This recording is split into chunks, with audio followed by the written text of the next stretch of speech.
Is it a little buffering?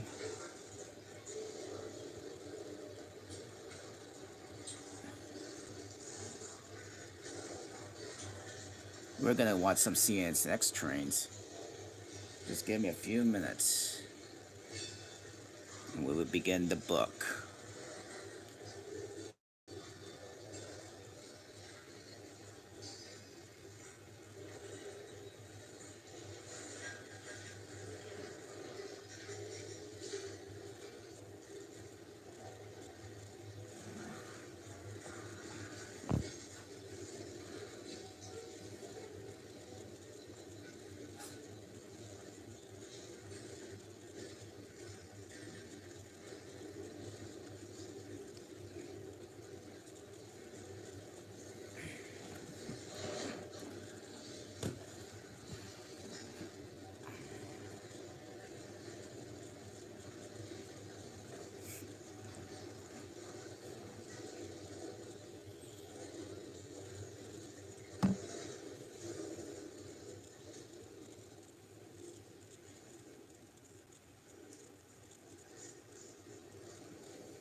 All right.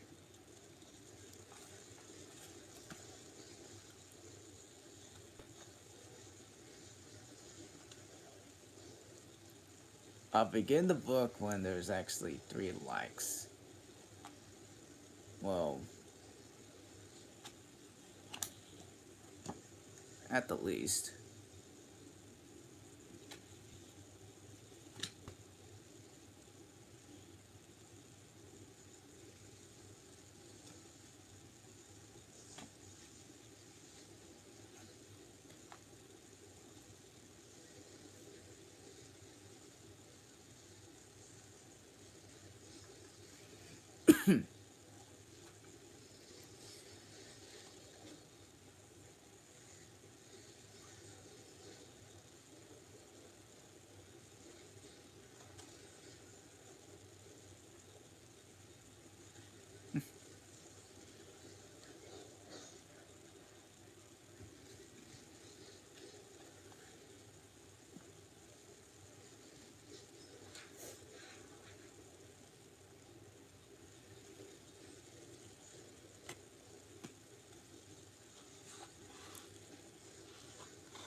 There's like a middle one. I always like how there's always a middle engine.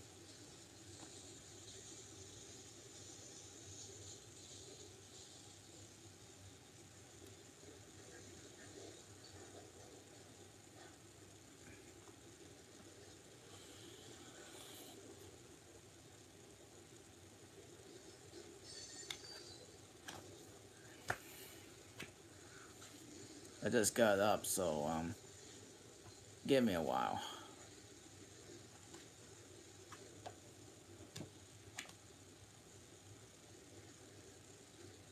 I got the book, but I'm waiting.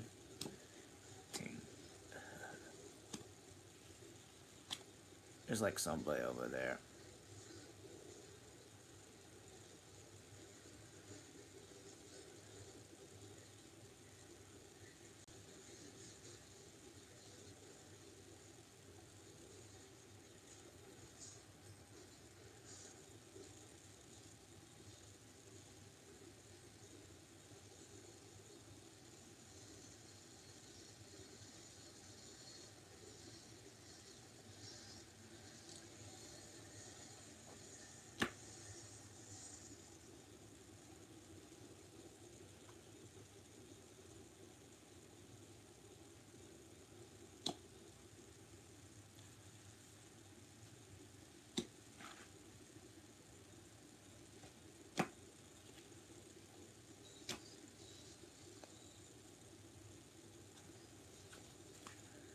It's a very big, it's a very long train too.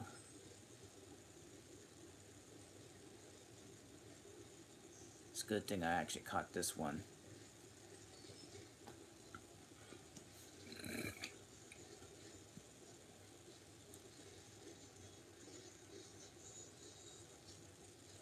Although I was trying to think about something like,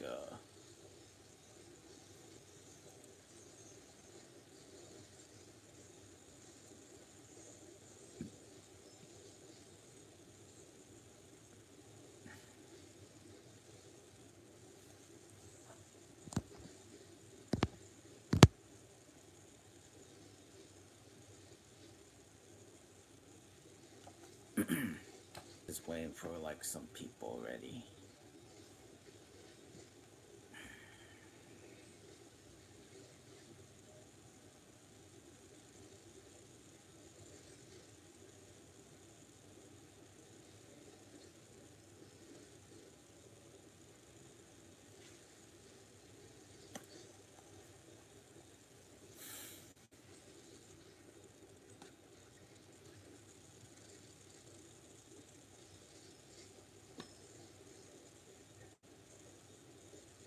Taking a right.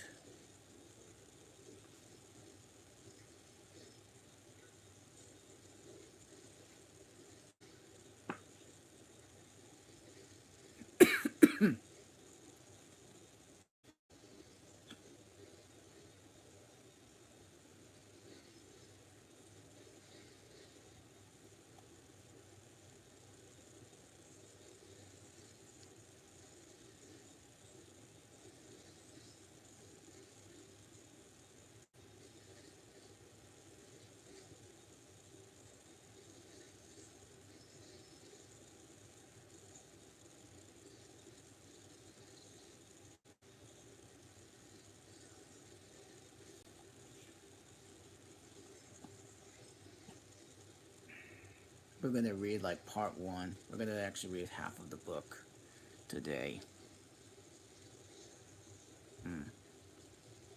Well, that's the end of the train.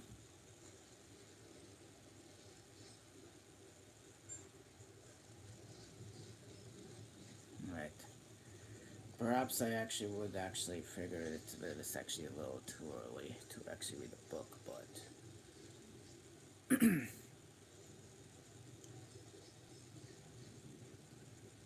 we're watching CSX trains for this stream.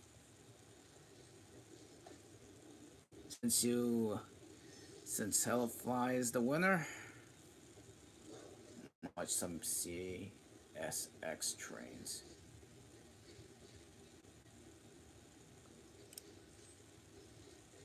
I'll just lower it down a little bit.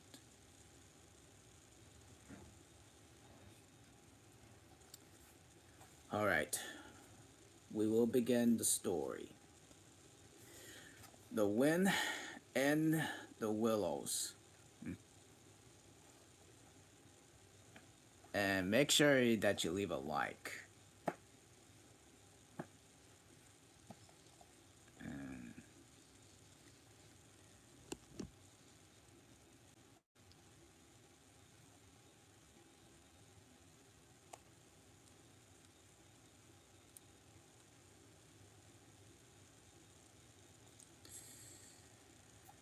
And,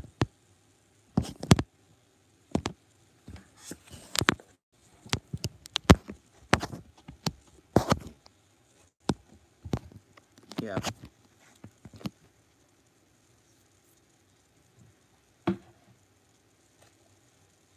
please leave a like so that I could actually read the book. That's all I can say.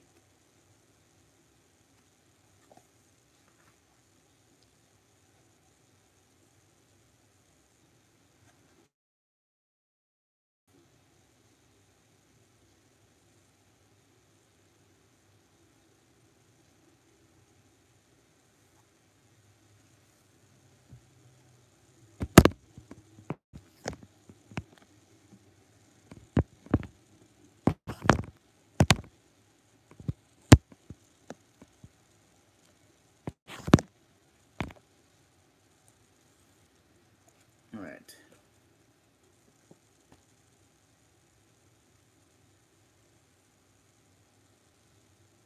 The Wind and the Willows.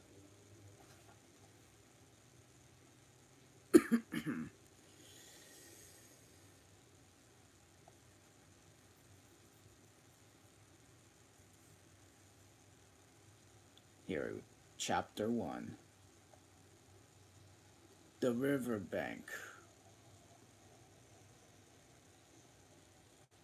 The mole had been working very hard all morning, all the morning, spring to little home. First with brooms, then with dusters, and then on laps and chairs, with a brush and a pail of whitewash all over his black fur and aching back of weary arms. Spring was all in moving in the air above, in the earth below, and around him, penetrating even his dark and lowly little house with its spirit in divine discontent and longing. It was smaller. It was a small wonder then. Then he suddenly brushed on the floor and said, "Oh bother!" and "Oh blow!" and also "Hang spring cleaning!" and the bolt out in the house without even waiting to put on his coat. Something up above was calling him.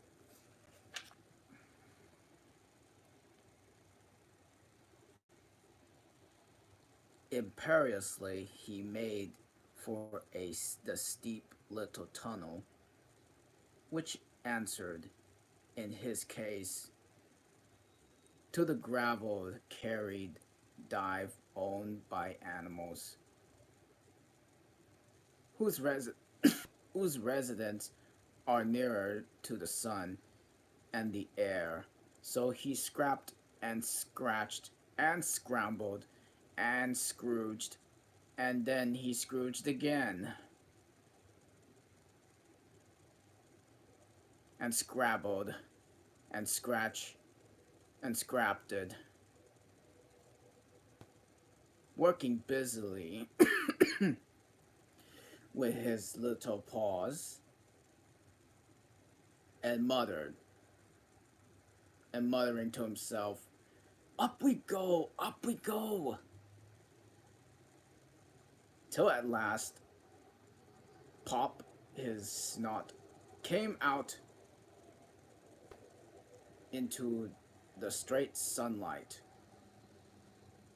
and he found himself rolling in the warm grass of a great meadow.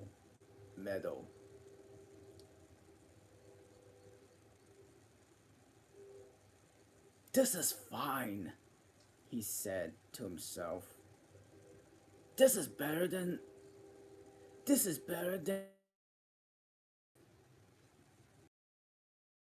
careless his heated brow brow the after the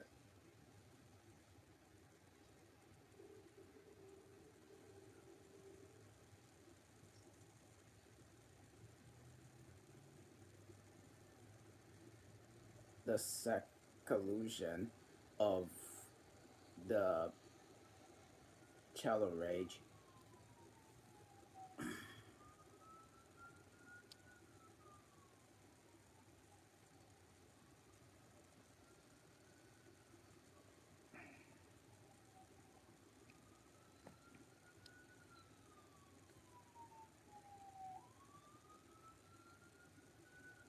Yeah, let me see. What was I? He had lived in so long in the carol of happy birds, felt on his dulled hearing almost like a shout, jumping off his four legs at once in the joy of living and the delight of spring without its cleaning. He pursues his way across the meadow until until he reached the hedge on the further side.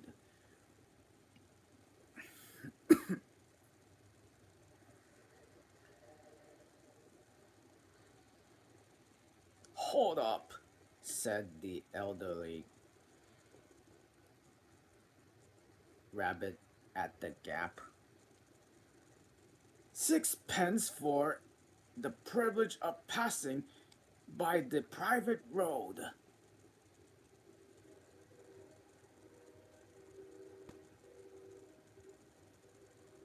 He was bowled over in an intense and impatient and by the impatient and contemptuous mole, who thought along the side of the hedge, craft, crafting, and the other rabbits as they peeped hurried from their holes to see what the road. Onion sauce, he remarked it as factor, and then they all started grumbling at each other. How are you? How stupid you are! Why didn't you tell him? Well, why did you? Why you didn't even just say? You you might have reminded him, and so on. In the usual way, but of course it was then much too late. Is always, as is always the case, it all seemed to be too good to be true.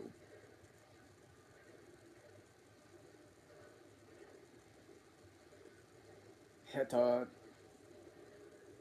titter, titter, through the meadows, he rambled busily along the hedgerows, crossing the copse and finding everywhere birds building, progressive, and occupied, and instead having a uneasy conscience pricking him and whispering whitewash. He how somehow could only feel how jolly it was to be the only idol among all these busy citizens.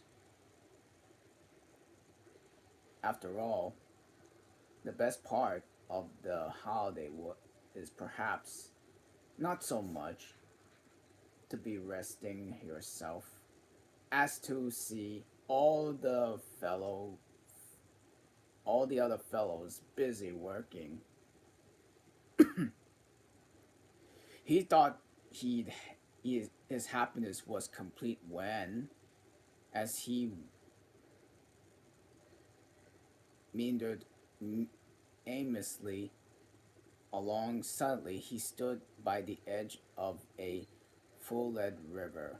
Never, he, never in his life he had seen a river before. This sleek, sinuous, full-bodied animal chasing a chuckling, gripping, gripping things, and with a gurgle, gurgle, and leaving them with a high laugh, with a laugh, to fling itself on a fresh playmate.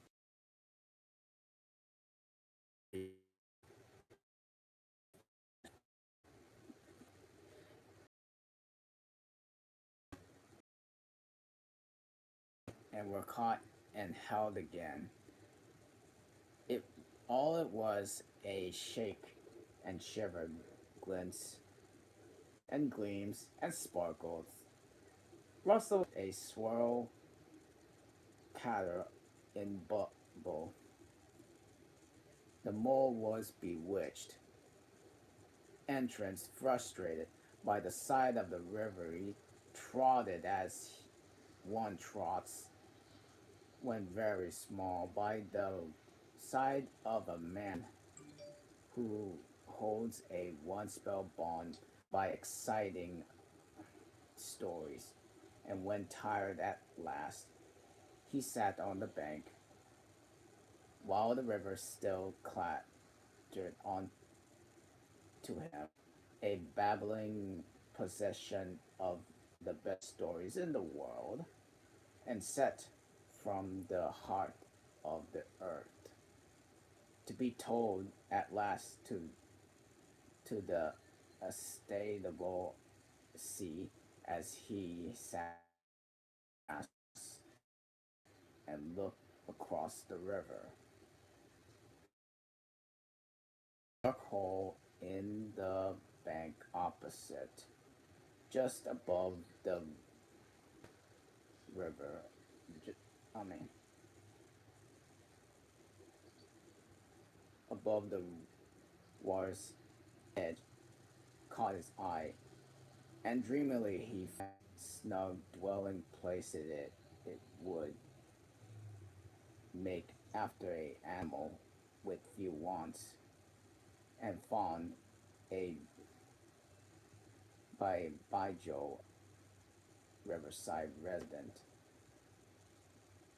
above the flood level and and remote from the noise and dust, as he gazed upon bright and small seemed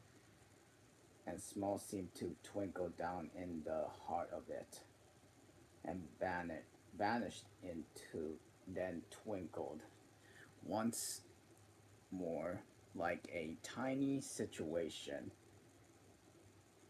and it was too glittering and small for a glow worm.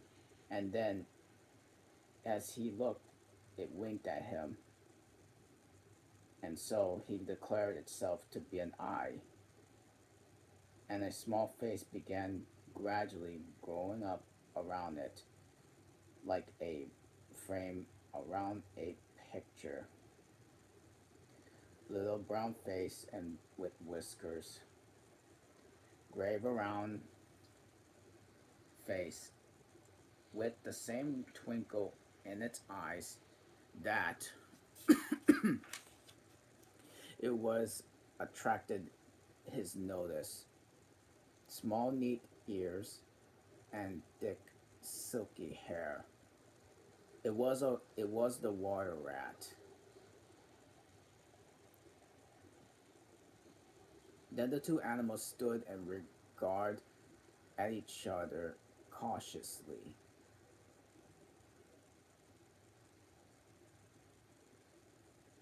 Hello, Mole, said the water rat. Hello, rat, said the said the said the mole. Would you like to come over and said the rat presently. Oh, it's all very well to talk, said the mole rather petuously, pes- petuously, and being new to the a river and riverside left its ways.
The rat said nothing, but stooped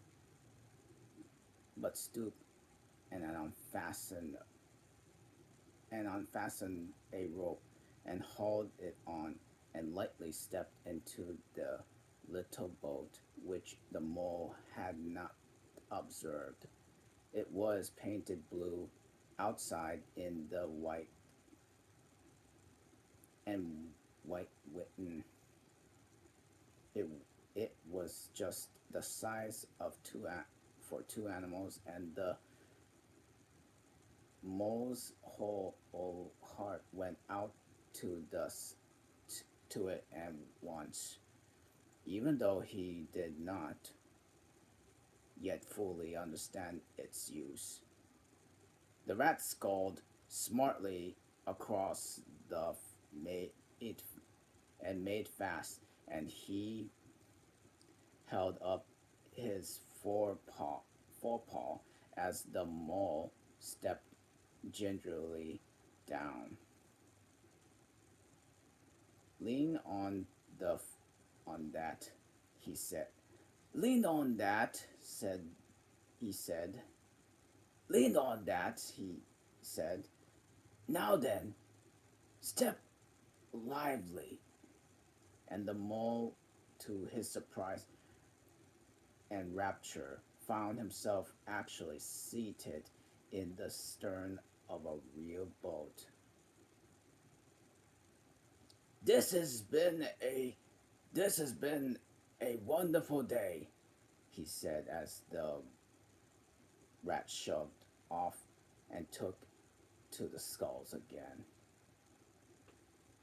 Do you know, do you know, do you know ever, do you know, I have never been in a, I mean, I mean, this is wonderful. This has been a wonderful day, he said as the rat showed off to the skulls again. Do you know I have never been in a boat before? What? Cried the rat and opened the mouth. Never been in a boat. You have never been a. You never. Well, I. What have you been doing then? It's so. It's so nice. It's all that. It is so nice as all that.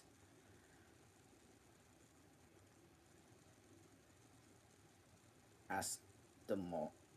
Is as all that? Asked the mole shyly, though he was quite prepared to leave it, as he leaned back to in his seat and surveyed the cushions and oars and the row blocks and all the fastening fitness and felt the boat sway lightly under him.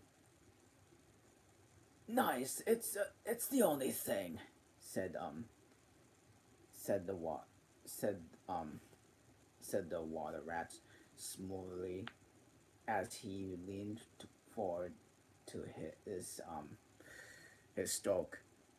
Believe me, my young friend, there is nothing, absolutely nothing, half so much worth doing as simply messing about in the boats. Simply messing. He went on dreamily, messing about in the boats, messing. Look ahead, rat! Cried the mole suddenly. It was too late. The boat struck the bank full full tilt. The dreamer, the joyish rose man, lay on his back at the bottom of the boat.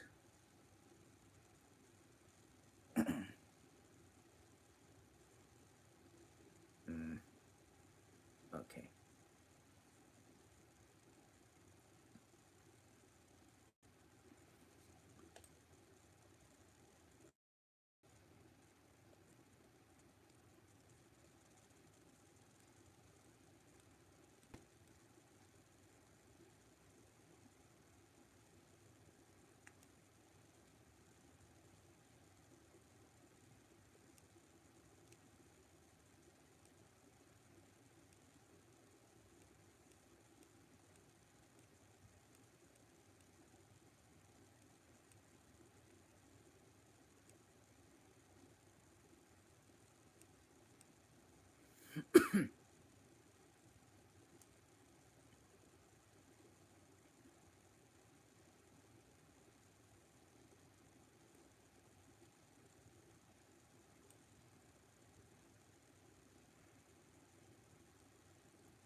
All right.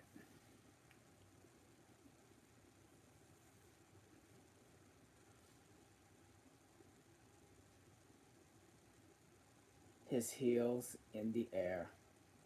About him, went on, composedly,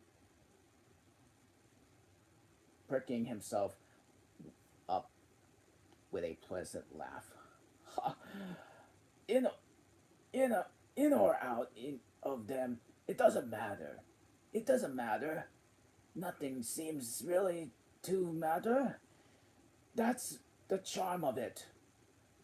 Whenever you get away, or whenever you don't, whenever you arrive at your destination or wherever you reach somewhere else and wherever you never get anywhere at all.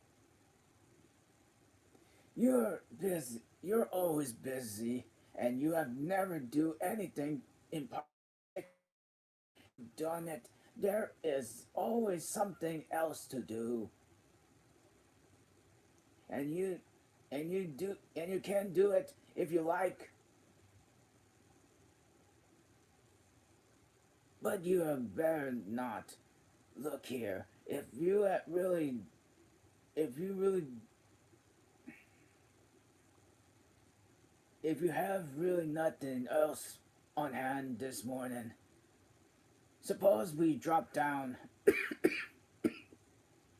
the river together.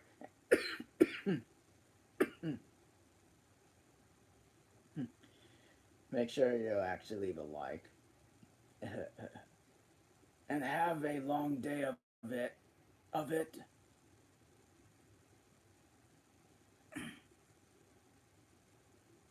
Hold.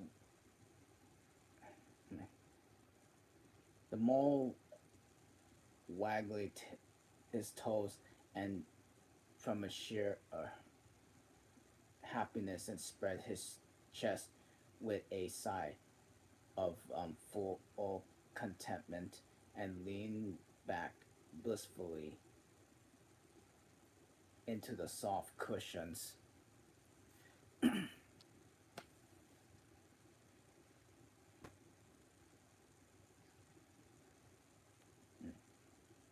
What a day I am having! What a day I am having! He said. Let us start at once. Hold hard in a moment there, said the rat, and he looked the painter through the to a ring in his land, landing stage, climbing up into his hole above, and after a short interval appearance staggering under a fat wicker launching basket. Shove, shove that, uh, shove that under your feet. He ups, he observed to the mole as he passed it down to a to the bolt. Then he untied the painter and took the skulls again. What's inside it? Asked the mole, wrinkling with curiosity. That is cold. That is cold chicken inside it. That is cold chicken inside it, replied the rat briefly. Cold tongue, cold ham, cold beef, cold pickled mm,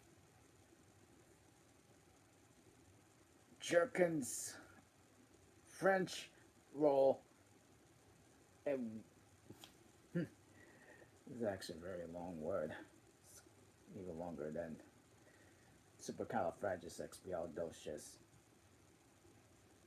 Screensons, um, which spotted meat, ginger, beer, lemon, lemonade, soda, water. Oh, stop, stop! Cried the mole in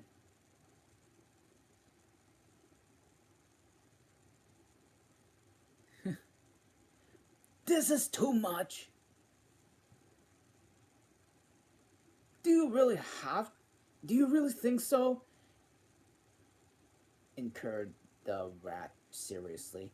This is only I'm I all it's only what I all it's what I always take on my on these little excursions. And the other animals are always telling me that I'm a mean beast and cut it very fine. The mole never actually had never heard a word he was saying, observed into the new life he was entering upon, and intoxicated in with the sparkle and ripple in the scents and the sounds and the sunlight.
Okay.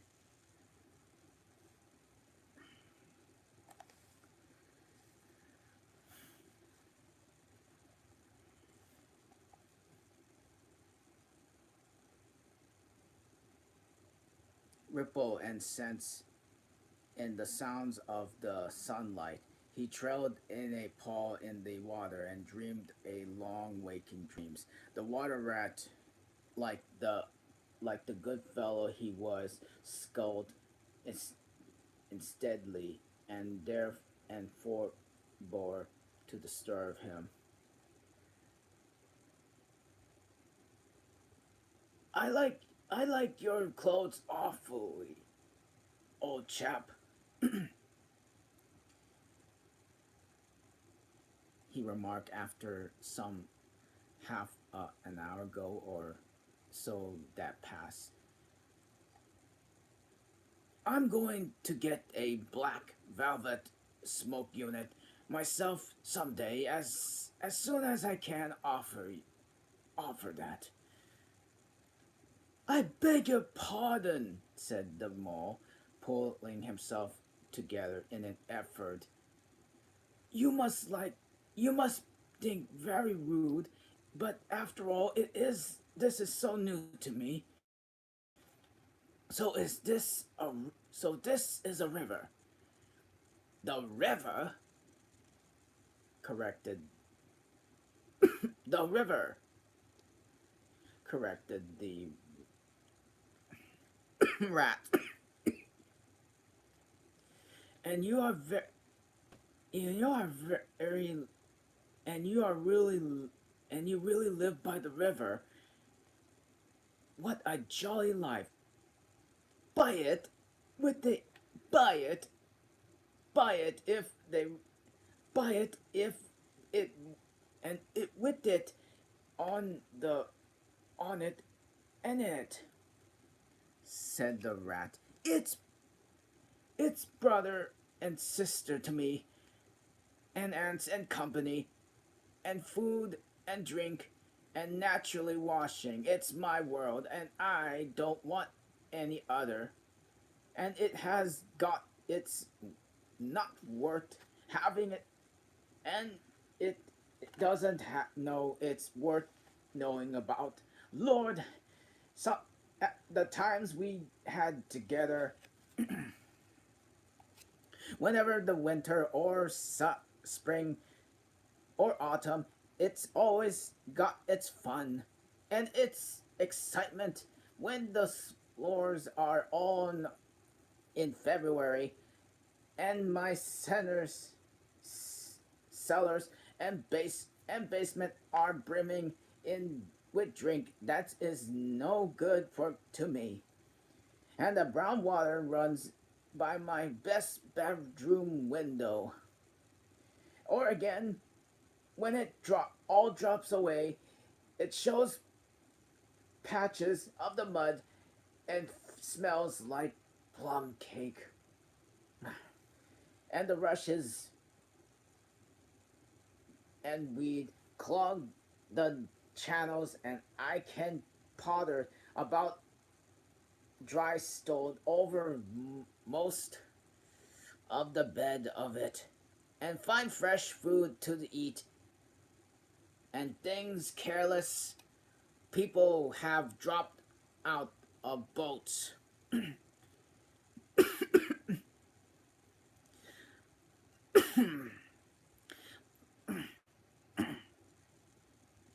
But isn't it all a bit dull at times? Said Mole, ventured to ask. Just just you and the river and no one else to pass with a word with? No one else to, well, I mustn't be hard on you, said the rat, with a forbearance. You're new to it, and of course you don't know, and the bank is so crowded. Nowadays that many people are moving away to get all together.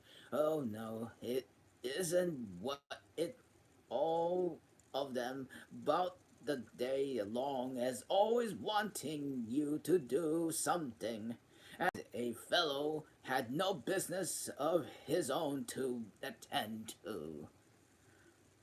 What lies over there?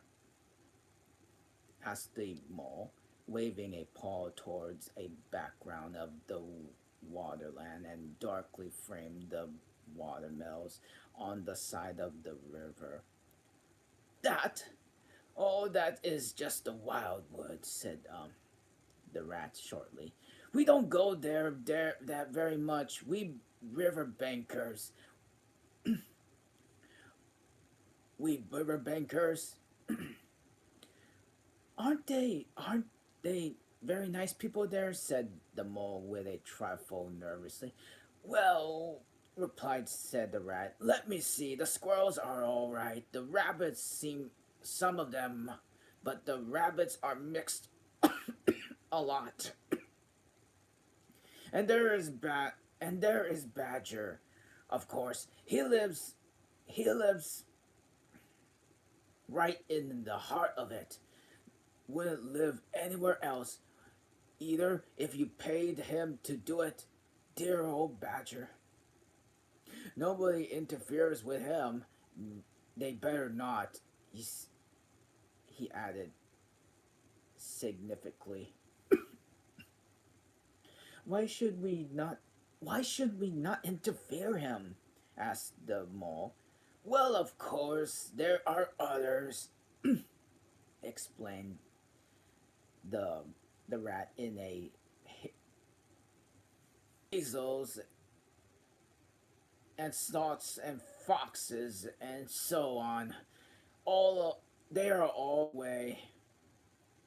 My very good friends with them. I'm very good friends with them. Past the time of the way we meet when we meet and all of that, but they break out sometimes. But there's no denying. And then, well, you can't really trust them, and that's the fact. The mole never knew. I mean, Mole knew well that it is quite against the animal's etiquette to dwell on possible trouble ahead, or even to altitude to it, and he dropped the subject. And what beyond the wildwood again? Said Ask. And where is all them in dim? And one sees it may he builds or be hills, or perhaps it may, or they may not, or something like the the smoke of towns, or is it like cloud only cloud drift beyond beyond the wildwood comes the wide world, said the rat. And that is something that doesn't matter either you or me. We have never I have never been there, and I'm never going, nor you either. If you got any sense of awe, don't even refer to it again, please. Now then, there is a backwater at last, and we are going to have lunch. Leaving the mainstream, they now passed into the steam, what seemed to be the sight of a like a little landlocked lake. Green turf sloped down to either edge. Brown snake tree roots gleaming below the surface, and the quiet water. While ahead of them, the silvery shoulder and foamy tumble of the weir, and arm in arm with the restless dripping mill wheel, and held up in the its turn in a gray gamble mill house, filled with filled the air with a smoothing murmur of sounds, and dull and smoothery. Okay. Uh, yet yet with little clear voices speaking up, clear, cheerfully, without all of its interiors. It was so very quiet, very beautiful that the mole could only hold up both forepaws and gasp, "Oh my! Oh my!" The rat brought the boat along to the bank, made her fast, helped and still awkward the mole safely ashore, and swung out to a launching basket.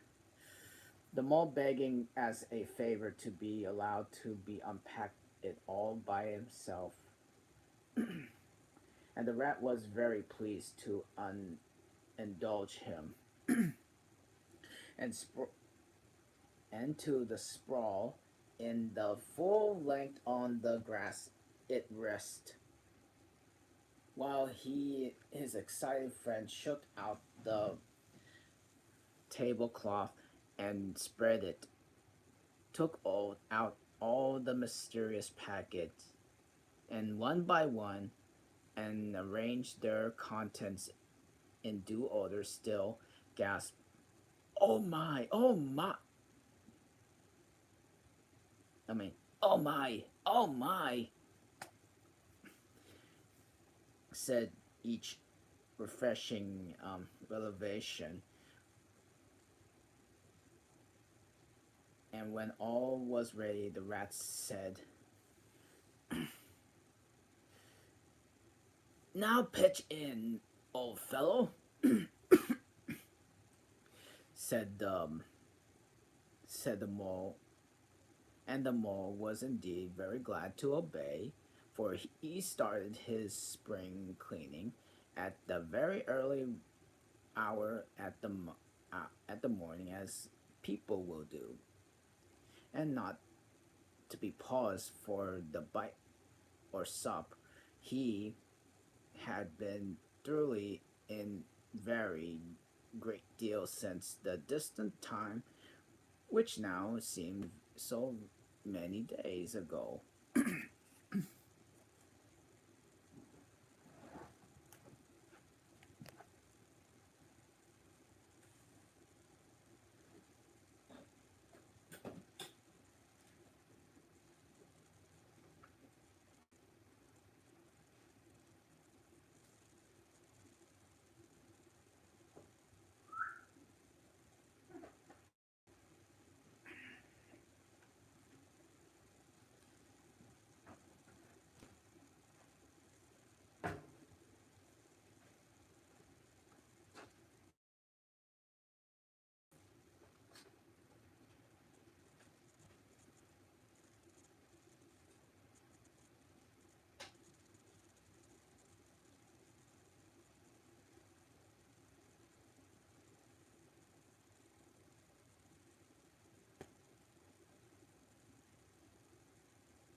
Make sure you actually leave a like, please.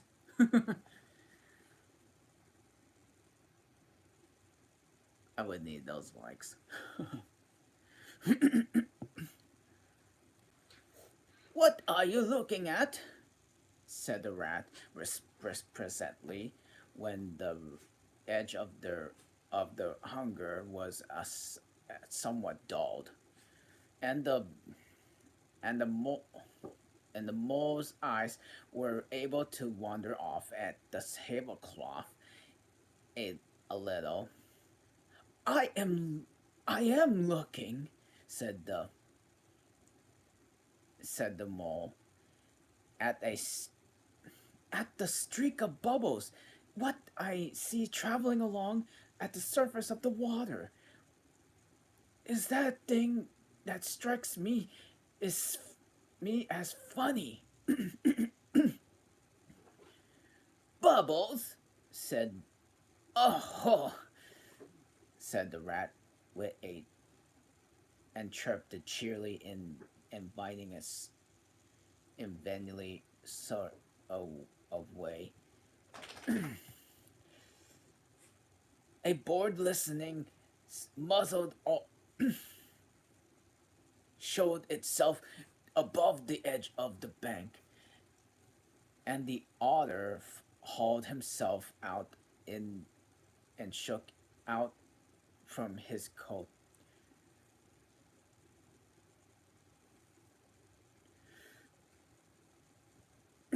Okay, I'm gonna see if I could try the otter.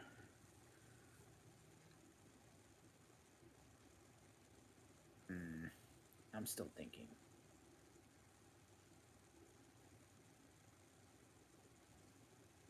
Greedy baggers! Greedy baggers! Greedy baggers! He observed, making the over the of the preventer. Why didn't you invite me, Ratty? This is, I mean, this is an this is an improved affair, exclaimed the rat. By the way, my friend Mr. Mole, proud I am ashore, proud I'm ashore. The otter said the otter, and the two animals were friends for wit.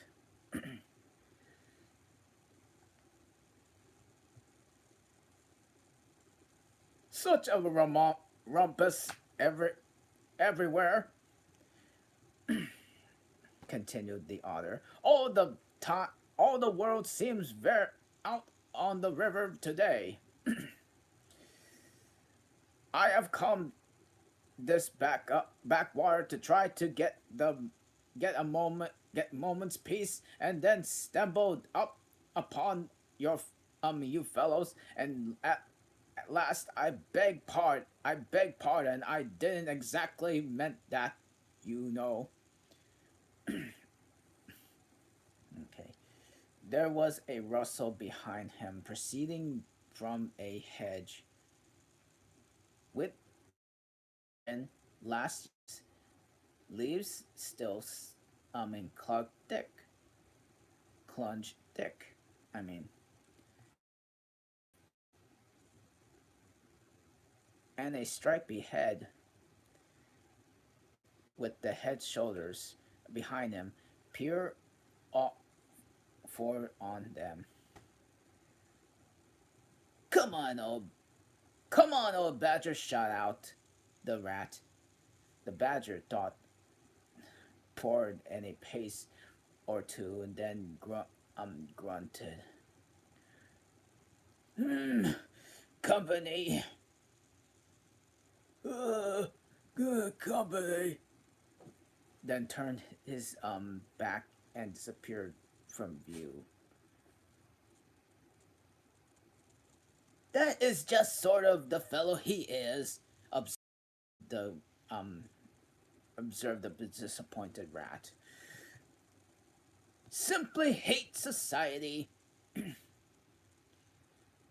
Now, now we shan't see any more of him today. Well, tell us who's out on the river. Toad's out. For one, for one, said the otter, in his brand new wagon boat, and new togs, and new everything, and new everything. And the two animals looked at each other and laughed.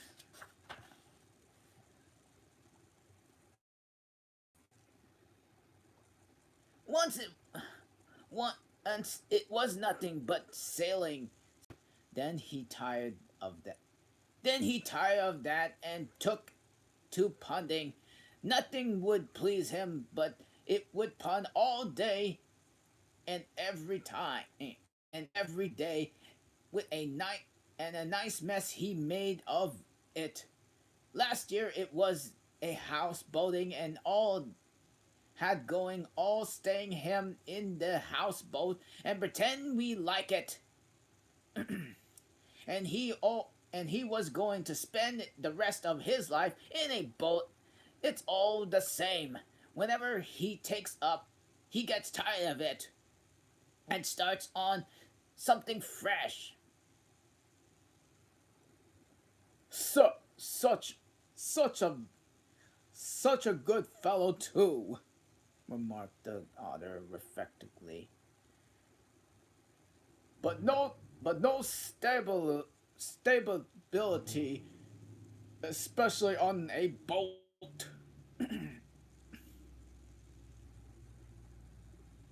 From where they sat and could get a glimpse on the main stream across the the island that separate them is just then a wagon boat flashed into view and a rower and a short stout figure splashingly badly around a good deal and but working at his hardest the rat stood up and hailed him but Toad, for it was he, shook his head and said sternly his work. He'll be he'll be out in the boat in the mud if he rolls like said the rat, sitting down again. Of course he will, chuckled the otter. Did I ever tell you the the good story about Toad and the lock keeper? It happened this way. Toad,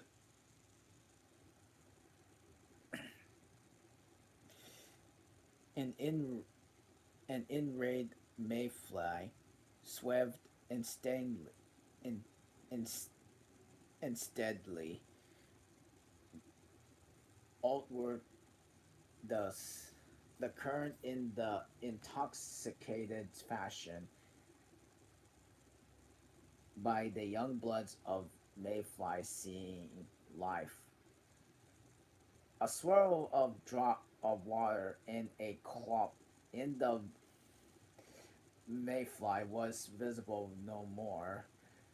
Whenever it was the near it was the otter, the mole looked down and voiced it was still in his ears, but and turf whereon he had sprawled was clearly vaccant. Not in not an otter would be seen as far as an distant horizon, but again was a streak of bubbles in the surface of the water.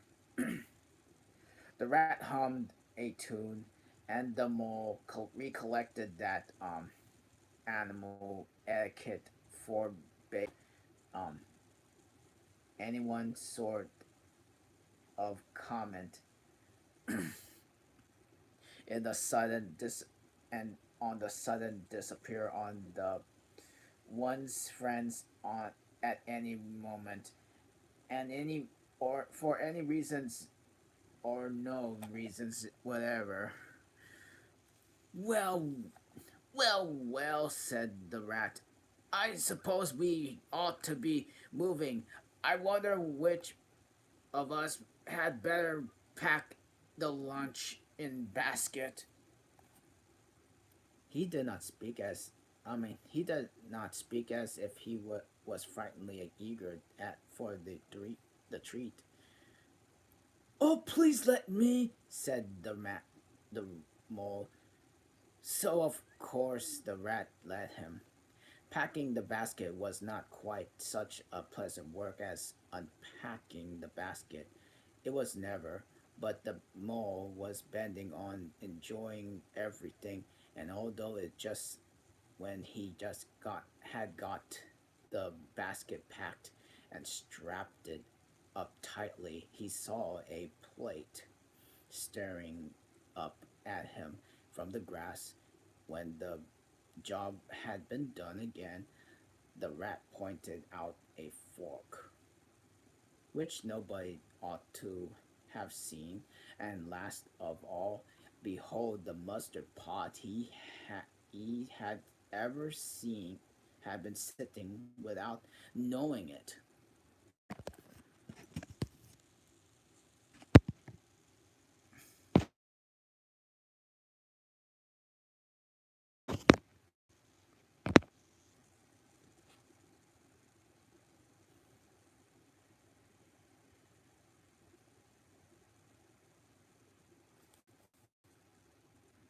What was that? Oh, still, however, somehow the thing what got finished at last, without much loose of temper. Come here, come on, come here, Lucy. Come here, be a good girl. Come on, come on, you're good. Come on, it's okay. Come on, come on, come on, be a good girl. Come on.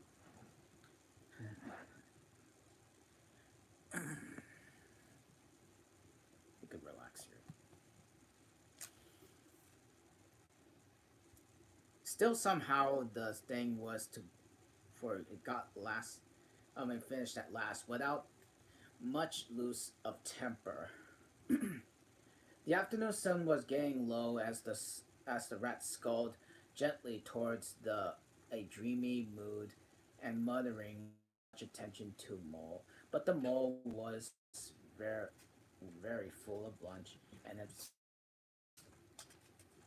and self satisfaction and the pride and already quite at home in the boat.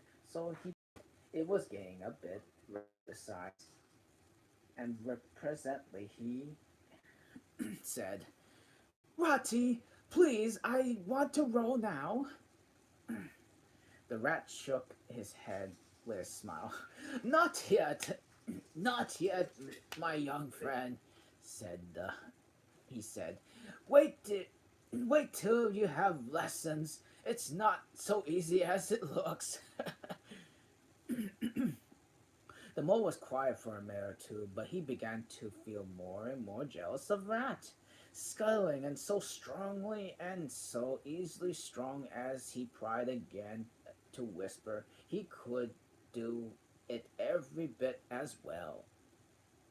He jumped up and seized the skulls too so suddenly that the rat, who was gazing out over the water and saying more surprise, and he fell backwards of his seat, and his legs in a air for air for the second time, while the triumphant mole took his place and grabbed the skulls in entire confidence. "Stop it! Stop it, you silly ass!" Well, it's in the book, so cried the rat from the from the from the bottom of the boat.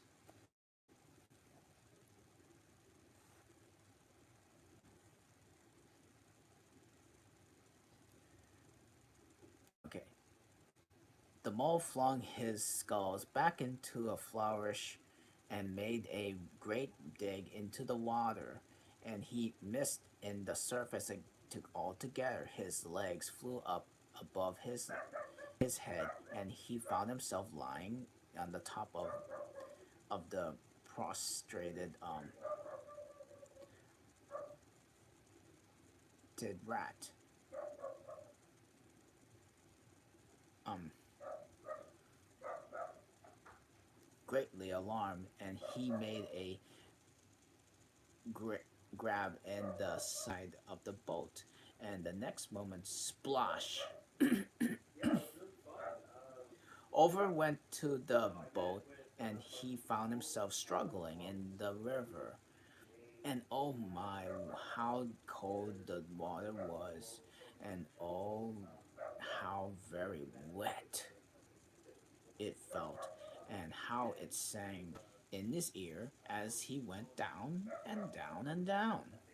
How bright the how bright and welcome the sun looked as he rose to the surface, coughing and spluttering.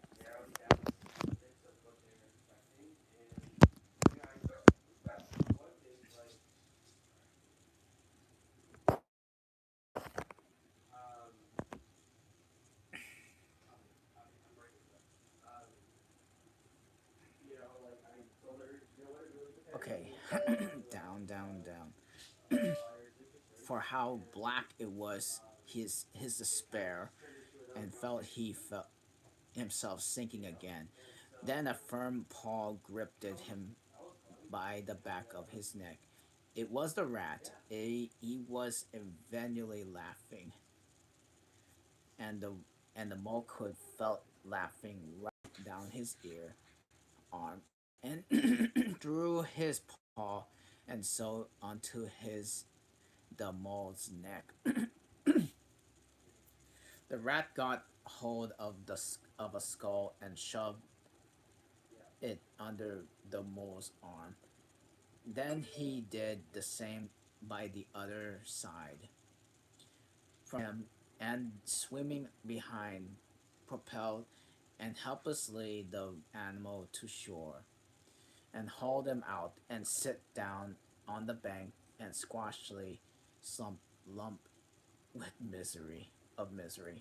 When the rat had rubbed him down a bit and wrung out in the wet out of him, he said, "Now, now then he, now then, old fellow, trow up and right down and down and towing path is as hard as you can till you're warm and dry again. And while I dive for the lunch basket." So the mole, wet without and wet without and ashamed within, throat throat about with until he was fairly dry, when the rat plunged into the water again, recovered the boat, and righted her in and made her fast, and fetched floating proper his floating properly to shore by degrees, and finally dived successfully for the lunch basket and struggled to land with it. When all of was ready for a start at, once more, the mole limped and deject took his seat in the stern of the boat, and as they set off, he said to a low voice, breaking him in emotional, "Ratty, my generous friend, I am very sorry indeed for my foolish and ungrateful conduct. My my heart quite fails me when I think how I might have lost the beautiful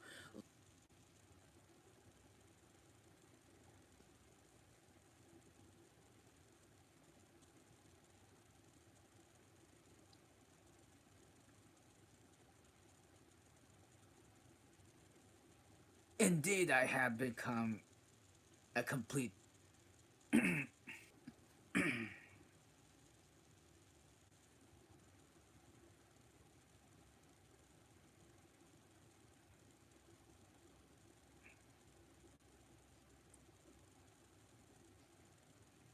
Indeed, I have become a complete um, donkey. There, that's much better. Donkey. And I know it. Will you look over it this once and forgive me and let things go on as before? That's right, bless you, said respond the rat, the cheerfully.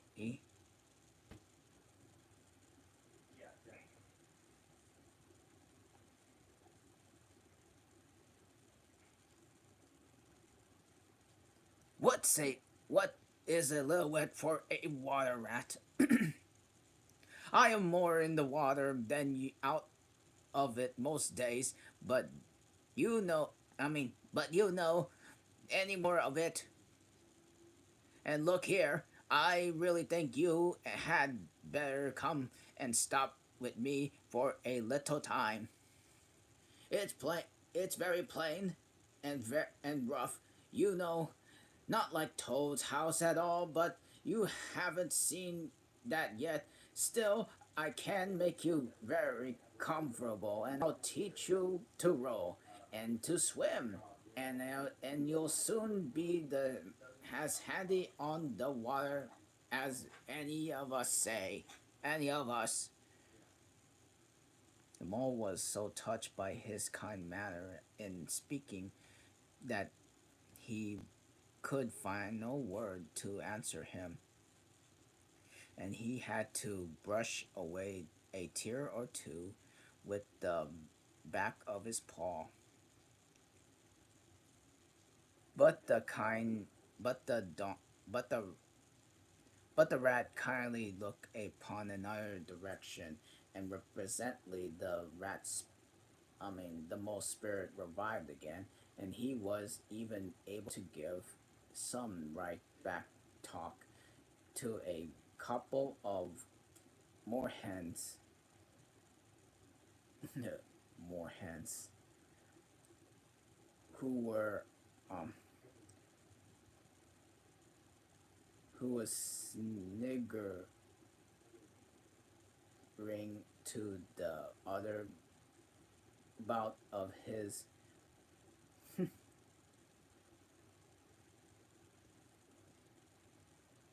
bedraggled appearance.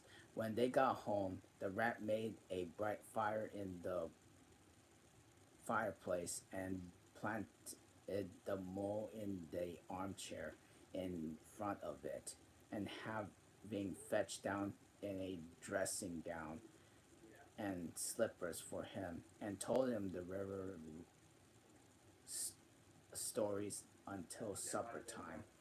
Very thrilling stories they were too. And then an earth dwelling mole like mole sto I mean mole stories were wares and sudden floods and leaping pike and streamers and flinging hard bottles.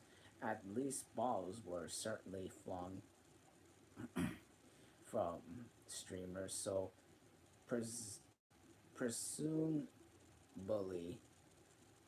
by them, and about Horons and how particular they were whom they spoke to, and about adventures down drains and night fishings and other, or far ahead with Badger.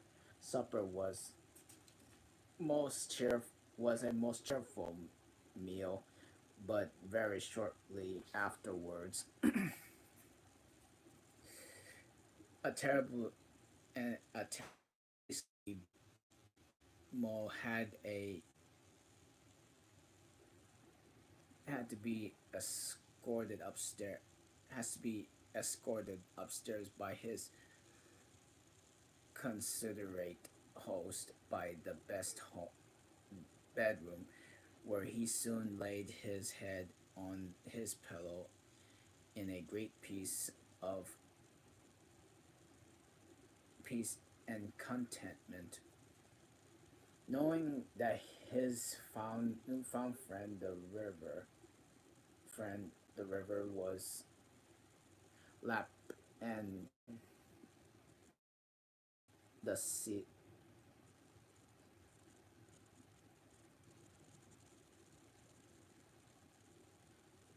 was lapping of his window.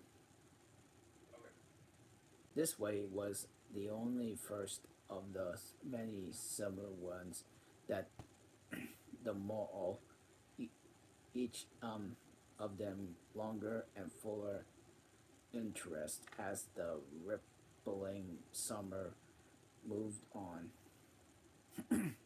He learned to swim and to row and entered into the joy of running water. And with his heir to the reed, um, reed Thames, he caught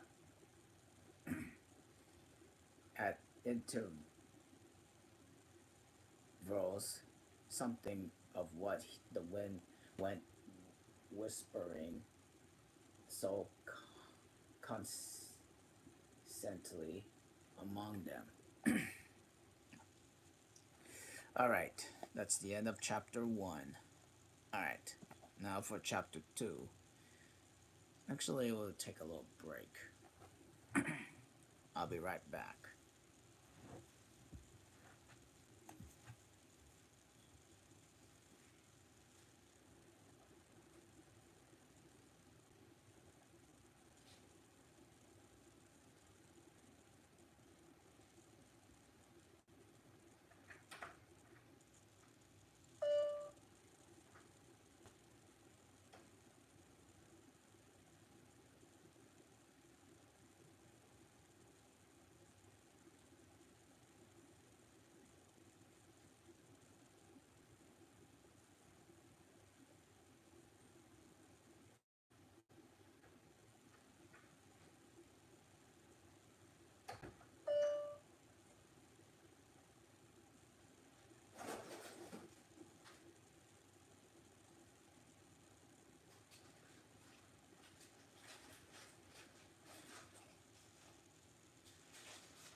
soon as I'm done eating, then we could actually begin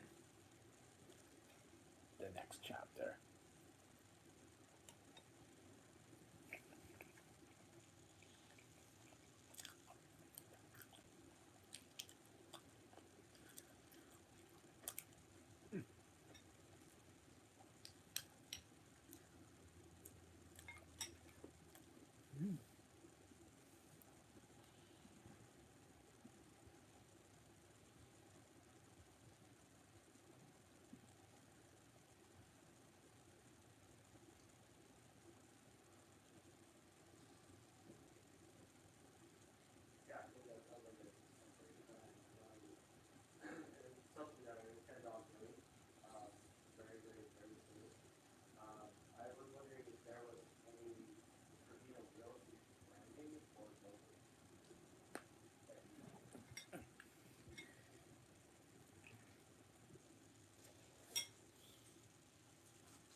Fun, fun.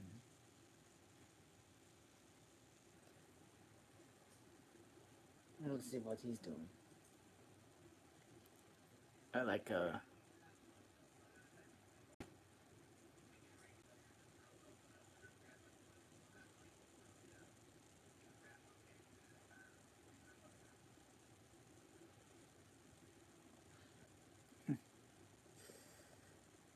it actually needs some likes so we can actually continue this book.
Okay.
All right.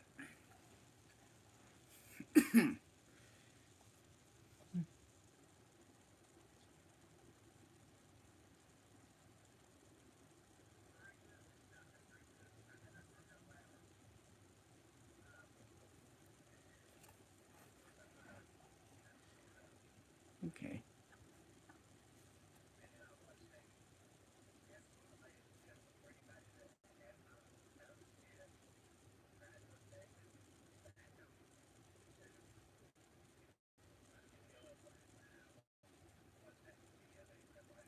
Okay. Ratty, said the Motley with a bright morning, summer morning. If you please, I want to ask you a favor. The rat was sitting on the riverbank, singing a little song, and he had composed by it himself, so he was taken up with it, and would not pay a prayer attention to more or or anything else. Since early morning, he had been swimming in the riverbank, in the river, in the company of his friends, the ducks, and the ducks stood on their heads suddenly as the ducks will will be dived down, and they tickled their necks as just as likes as the ducks will don't I mean will he would dive down and tickle their necks, and also under their chins, and we and be if ducks had chins, till they were forced to come to the surface again in a hurry, spluttering and angry and shaking their feathers at him, for as impossible to say quite all of the feeling when you are headed is under water. At last they implored him to go away, and attend him to his affairs, to leave him into the mind theirs, so that Rat went away and sat on the riverbank in the sun, and made up a song about them. Each he called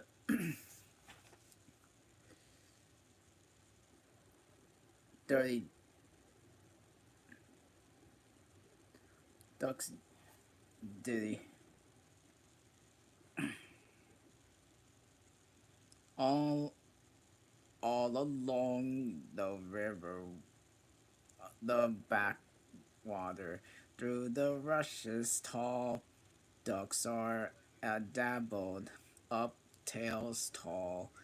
Ducks' tails, drakes' tails, yellow feet quiver, lit yellow bills all out of sight, busy in the rivers, slushy green undergrowth, where the roach swam. Here we keep our water cool, dim, full and dim. Everyone who he likes will be hands down, tails up, dabbling free, high in the blue buffs lifts whirl and call. We are down, dabbling up, tails all. I don't know. I don't know what I think so very much of all little song. I mean, I don't know I can do so very much of little song. Rat observed the role cautiously. He was no poet himself, and he didn't care who knew it, but he had a cadate nature. Nor don't ducks nor don't ducks the ducks no the ducks either, said the rat carefully. They say, why can't you fellows be allowed there?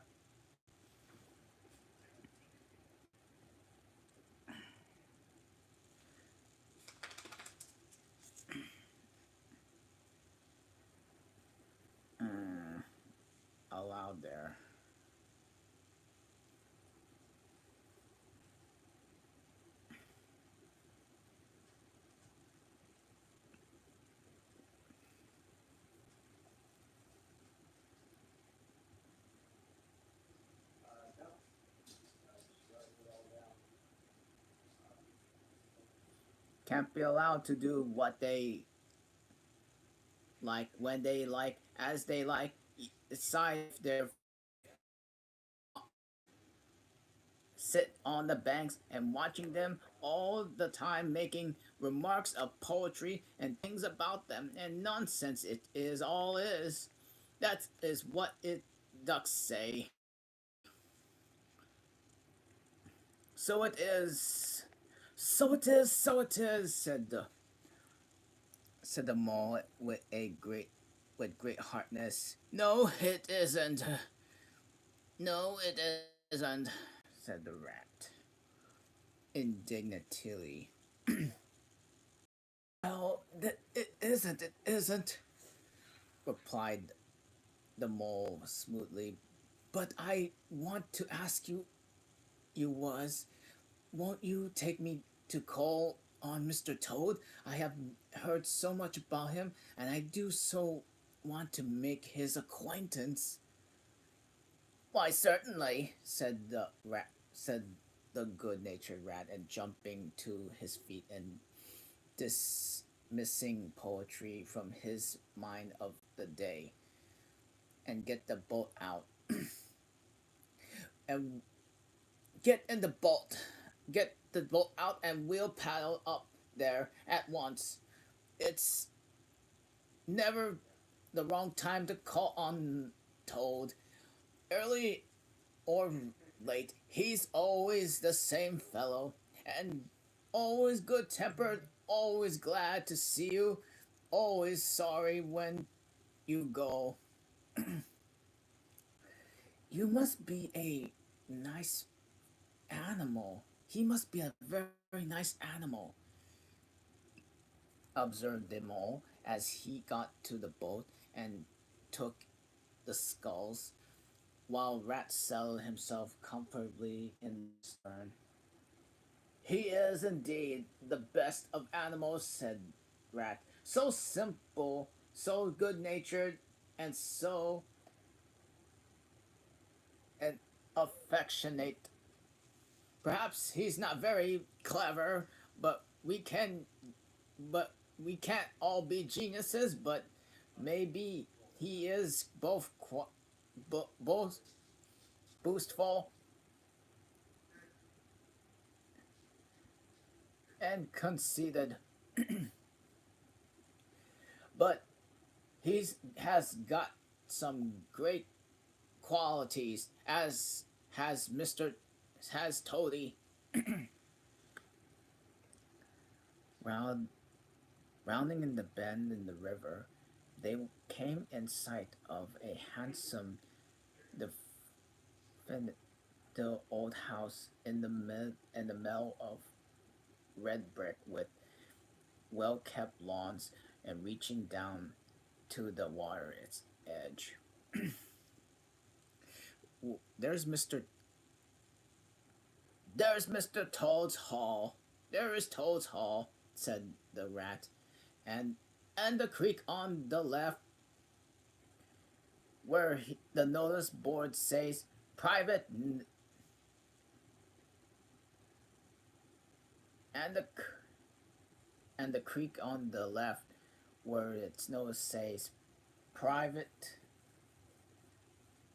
and the creek on the left where its noticed board says private, no landing allowed,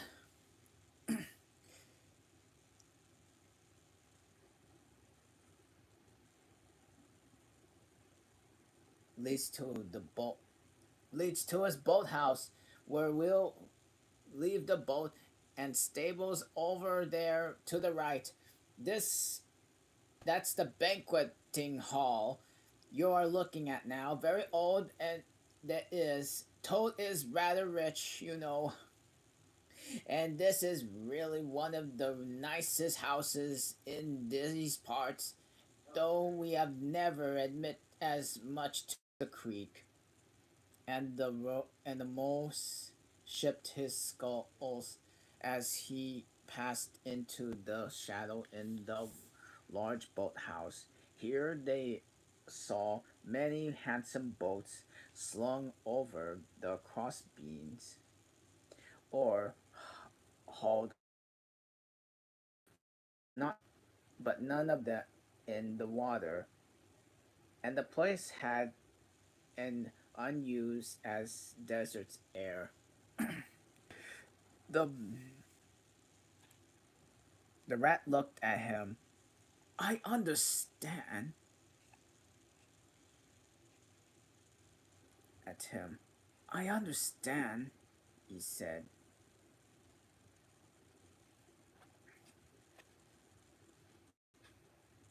He said, bowling is played out. Tired of it and come and done with it. I wonder what a new fad he has taken up now. Come along.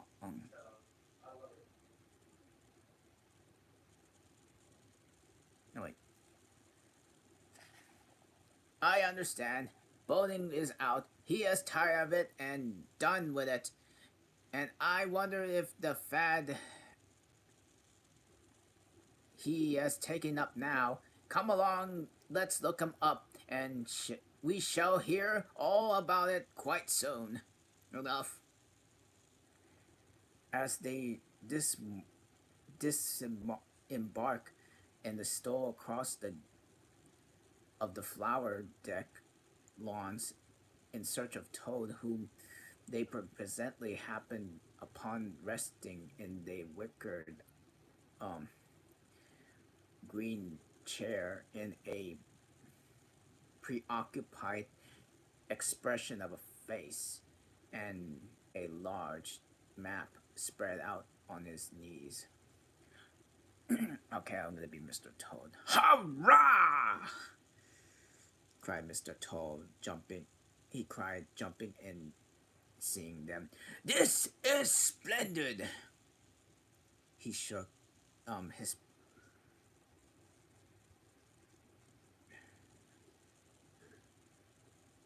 Hurrah! I mean, hurrah! Hurrah! Said he cried, jumping and seeing them.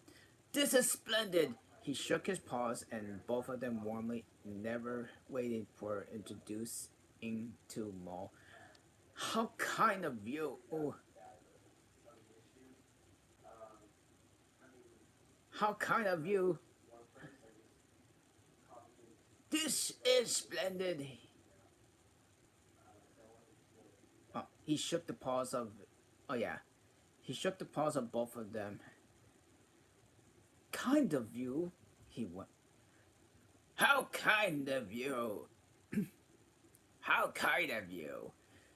He went on, dancing around them.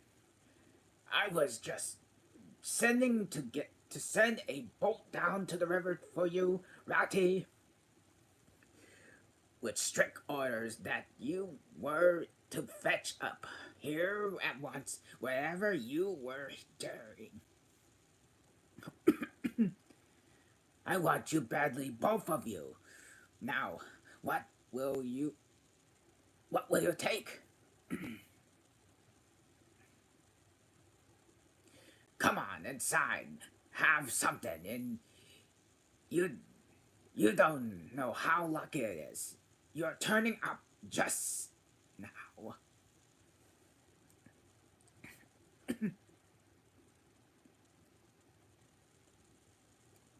Let's see quite a bit here, Toady. Right here, Toady, said the rat, throwing himself onto an easy chair, while the mole took another by the side of him and made him civil remark about Toad's delightful residence. Finest house in the whole river, cried Toad boisterously. I think I'm gonna get my throat a little bit sore doing Toad's voice. Or anything else? What the matter? He could not help adding. Here the rat nudged the mole. Unfortunately, the toad saw him do it and turned very red. That was a moment. That was a moment's painful silence, when the toad bursting out of laughter, laughing. "All right, Ratty," he said. "It's only my way to, it's not such a bad house. It is it? You know rather like it yourself. Now, look here. Be let's be sensible, and you're the very animals I want, and you got to help me. It's very important. It's a, it's about rowing, I suppose," said I mean, "it's about rowing up. You're rowing up, I suppose," said the rat in an innocent air, with an innocent air. "You are really getting fairly well, and ought you splashing a bit still, and with a great deal of patience, then you may and any quantity of coaching you may." "Oh, pooh, boating. Oh, pooh, boating," interrupted the toad, and then in great disgust. "Silly boyish amusement. I've given up that long ago. Sheer waste of time, and that's what it is. And that makes me downright sorry that you see fellows who ought to know better spending all your energies for just an aimless matter. Oh, I have discovered the real thing, and an only genuine occupation for a lifetime. I propose for a devote of the remainder of mine to it, and I can only regret the waste of years that I lie behind me, squandered in tri- trivial trivialities. Come with me, dear rat, and you are enabled, and your friend also, and he will also be good as far as the stable yard, and you shall see." He led the way to the stable yard accordingly, then the rat following with the most mistrust expression, and therefore drawn out of a coach house into the open.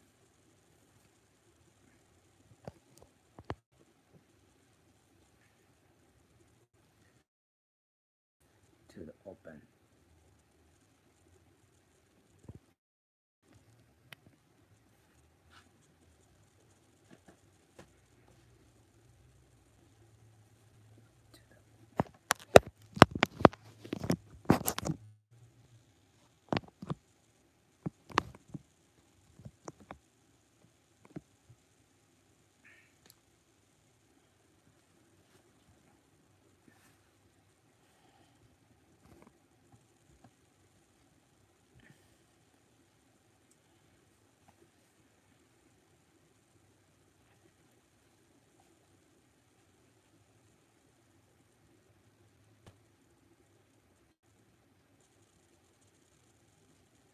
They saw that a gypsy caravan, shining and with newness and painted a canary yellow, picked out with green, and its red wheels red.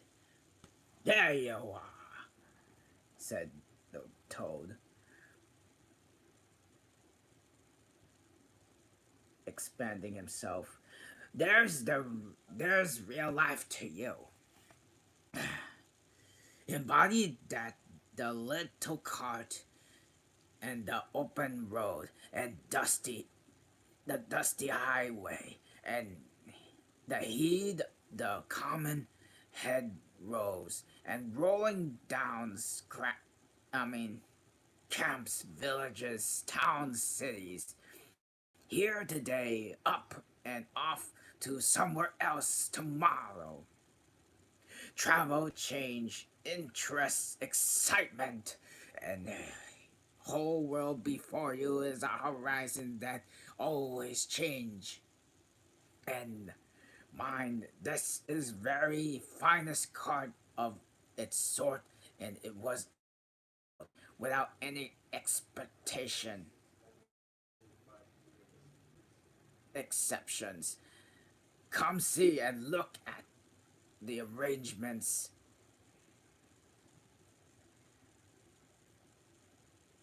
Planted them.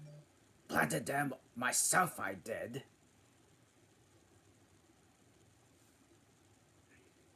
The mole was temp- the mole was tremendously interested and excited, and followed him eagerly up in the steps and into the interior of the caravan. The rat only sort and thrust his hands deep into his pockets, redeeming where he was very compact and comfortable. Sleepy bunks and a little table that is folded up against the wall, a cooking stove, lockers, bookshelves, and a bird cage with a bird in it. And the pots, pans, jugs, and kettles of every size of variety. All complete, said all complete, said Mr. Toad triumphantly. Opening a locker, you'll see biscuits, pots, lobsters, sardines, everything you can possibly want. Soda water here and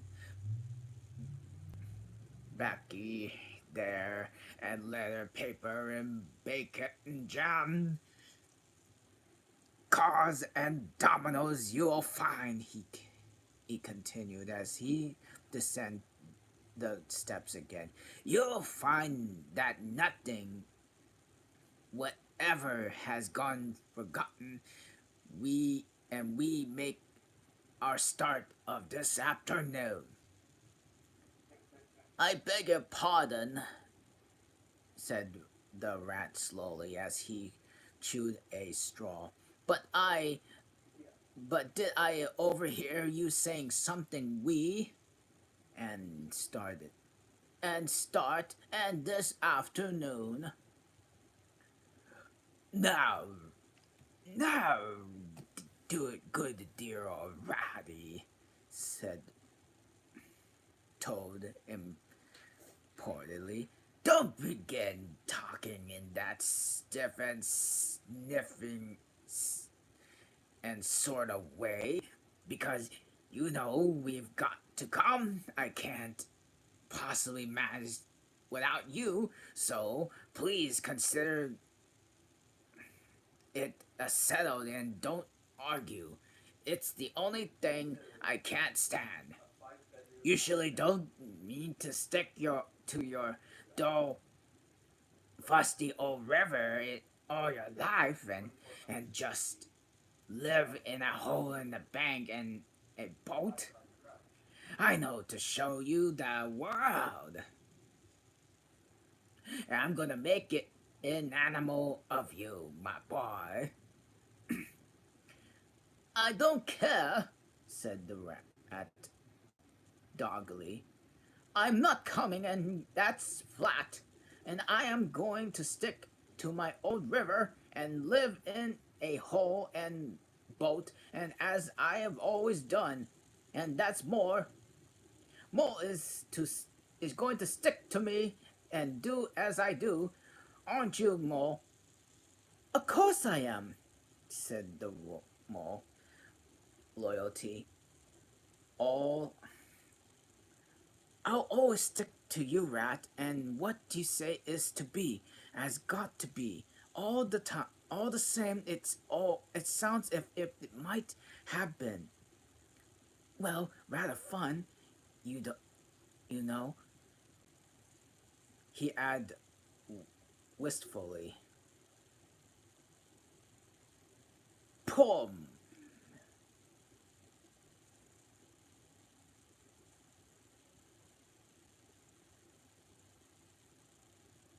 poor Mole. The life adventurous was so new a thing to him and so thrilling, and this fresh aspect was of it was so tempting.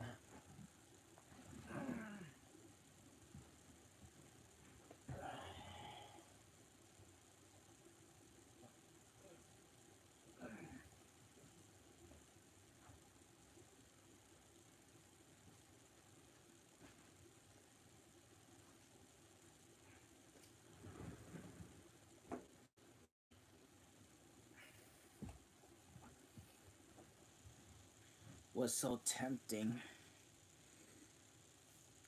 He had fallen in love with the first sight of the canary-colored cart and all its fitments.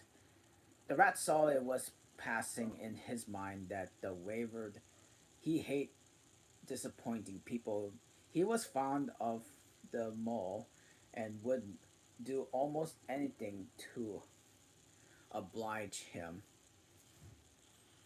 Toad was watching him closely.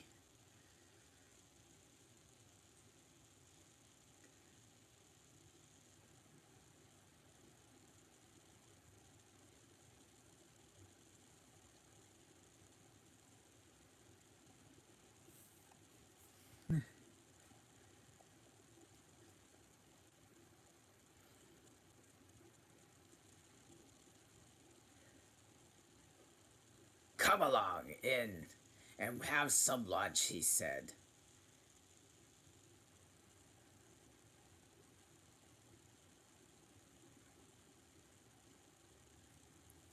And we'll talk it over.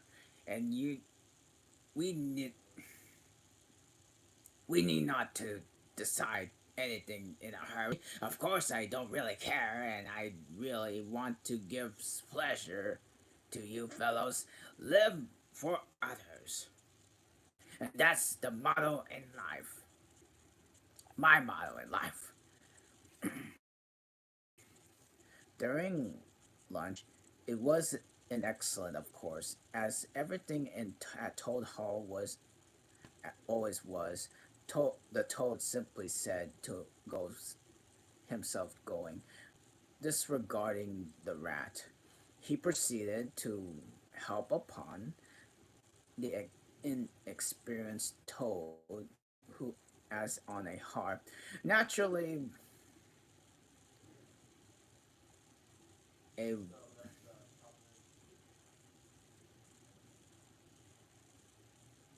vulnerable animal,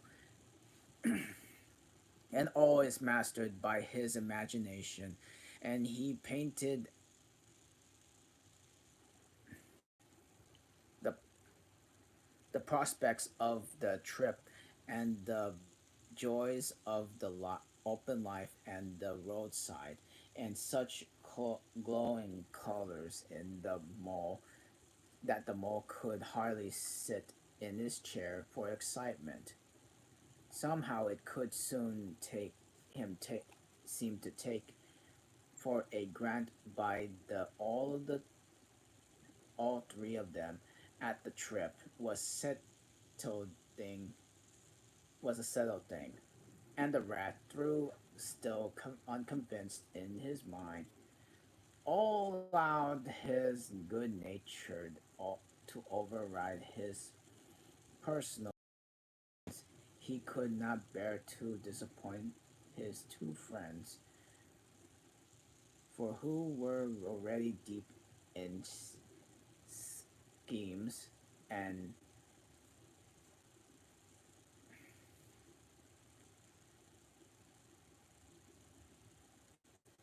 in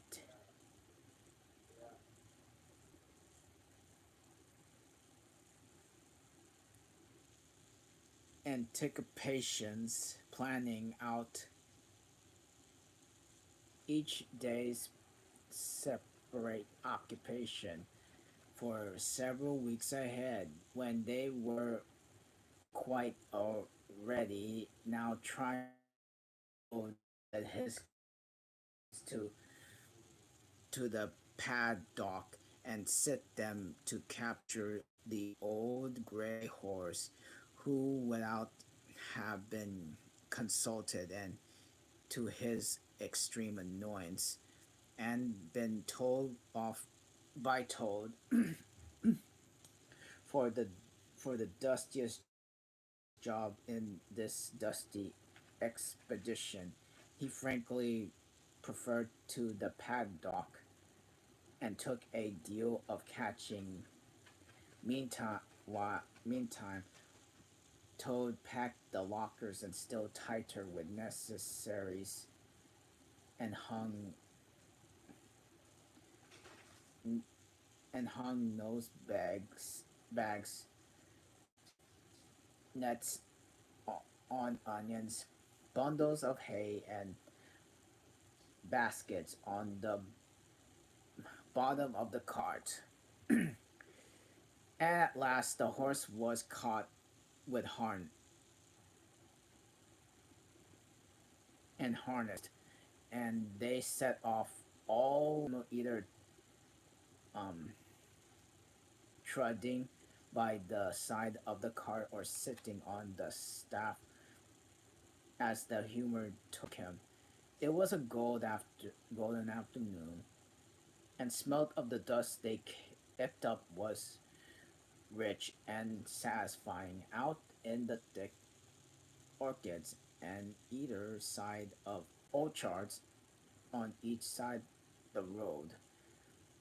The birds called and whistled to them cheerily, good natured.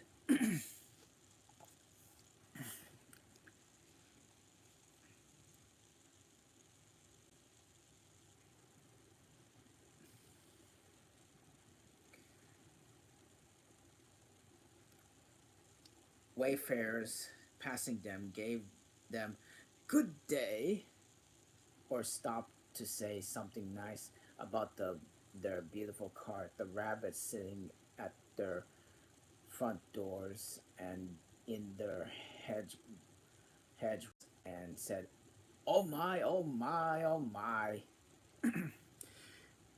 Late in the evening, tired and happy and miles from home, they drew up a remote common farm, turned the horse, and ate their simple supper, sitting on the grass by the side of the cart. Toad talked big about all was going to do in days to come, while stars grew farther and larger, fuller and larger, all of them all around them, and a yellow moon appearing silently from nowhere in particular came to keep them company to listen to their talk. At last they turned into their bunks in the cart, and Toad, kicking out his legs, sleepily saying, "Well, good night, you fellas. This is the real life for a gentleman. Talk about your old river. I don't talk ab- I don't talk about my river," replied the patient rat. "You know I don't. You know I don't, rat. And I think about it. But I think about it," he add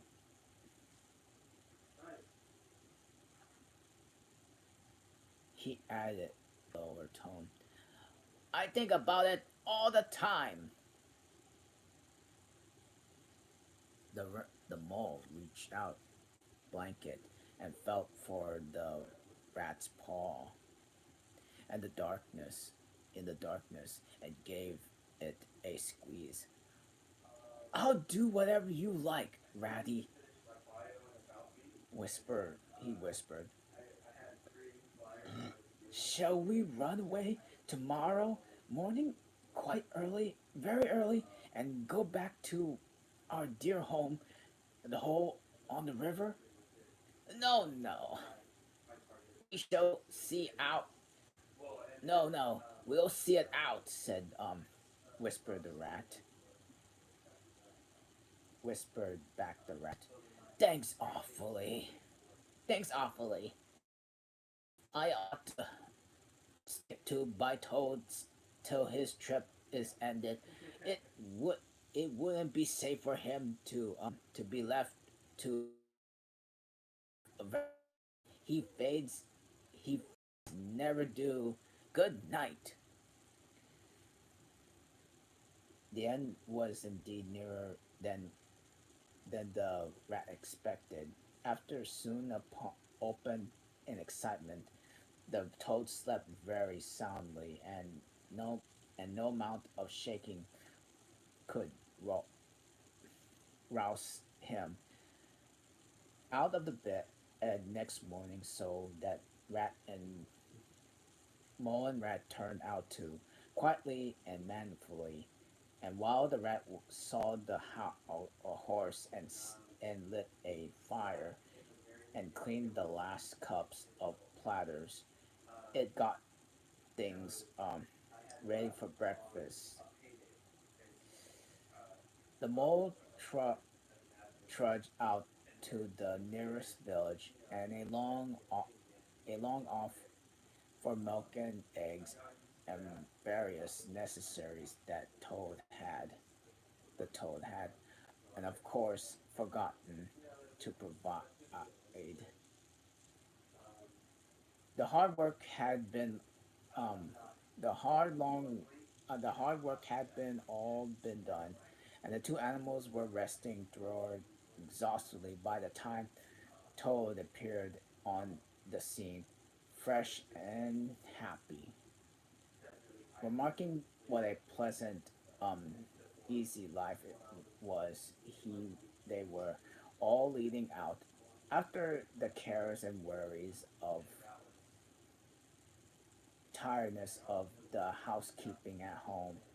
They all had a pleasant ramble day they all that the day over grassy downs and along narrow by lanes and camped it as before on the common.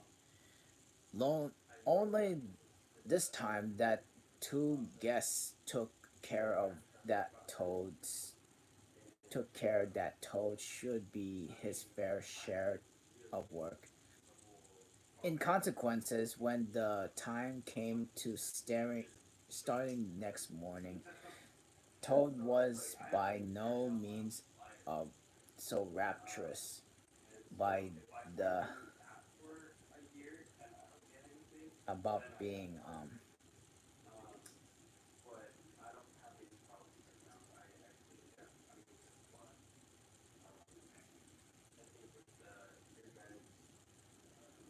novice of the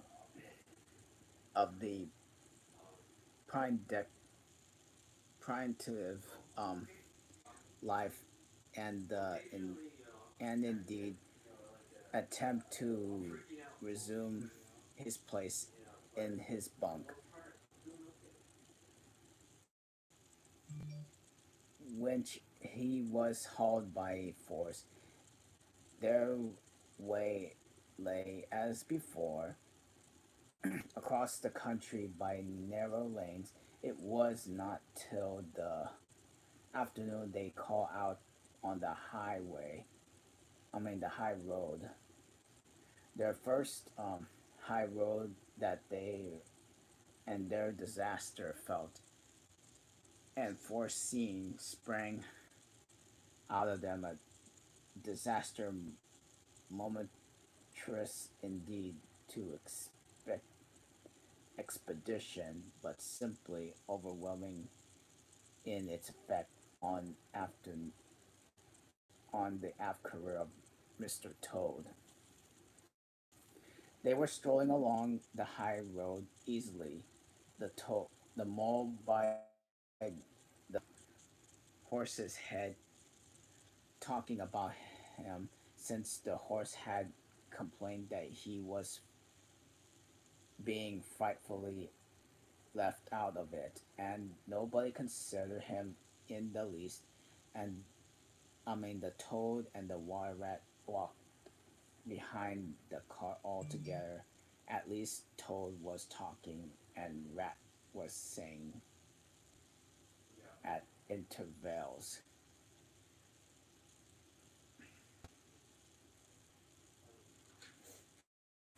Yes, precisely. And what do you say to him? And thinking all over the time of saying something very different. And when behind them they heard a faint warning hum, like the drone of a distant bee. Glance back, Glancing back, they saw a, a small cloud of dust with a dark cent, century of energy advancing on them like an incredible speed, while from out of the dust a faint poot poot. It'll be funny if this guy woot woot. That's the original woot woot. Well, like an uneasy animal in pain, hardly regarding it, they turned to resume their conversation when, in intense it as it seems,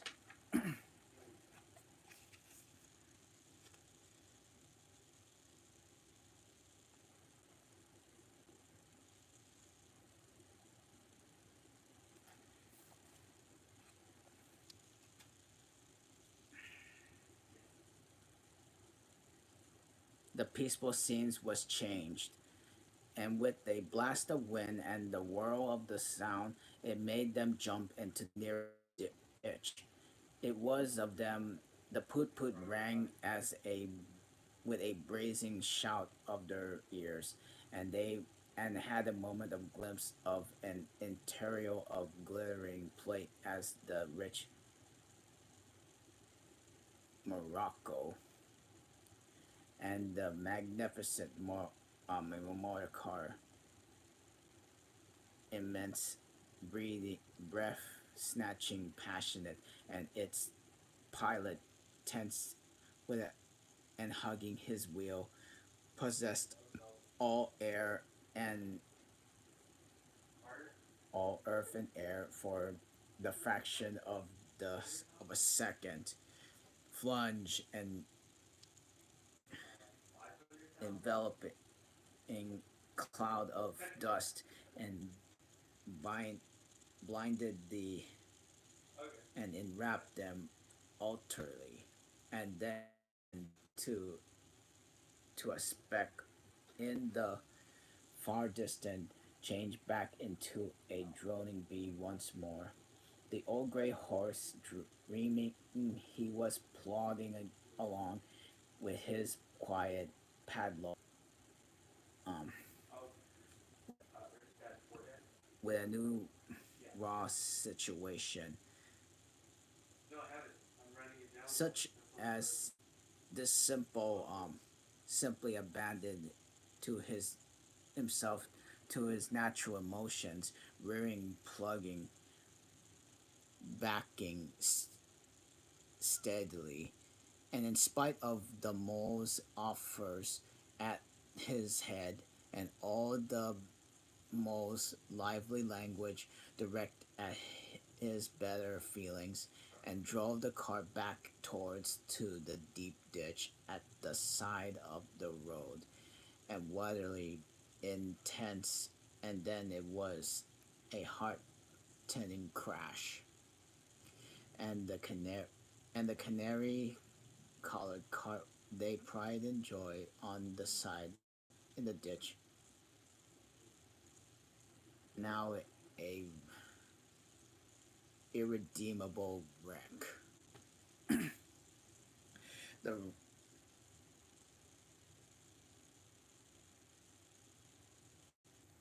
the rat the rat dance jumped up and down, danced up and down in the row, simply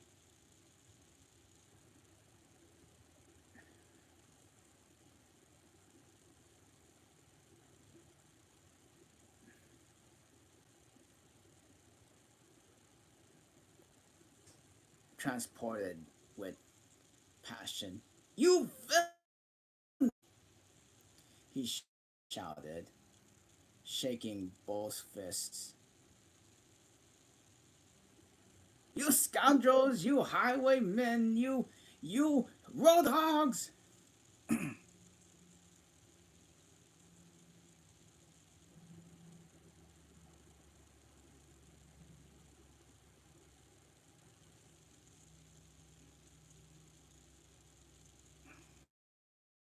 I'll have the law on you, and I'll report you. I'll take you through all the courts. His homesickness had quite slipping away from him, and for the moment he was at the skipper from the canary colored vessel driven to on a shoal by the reckless jockering of the rival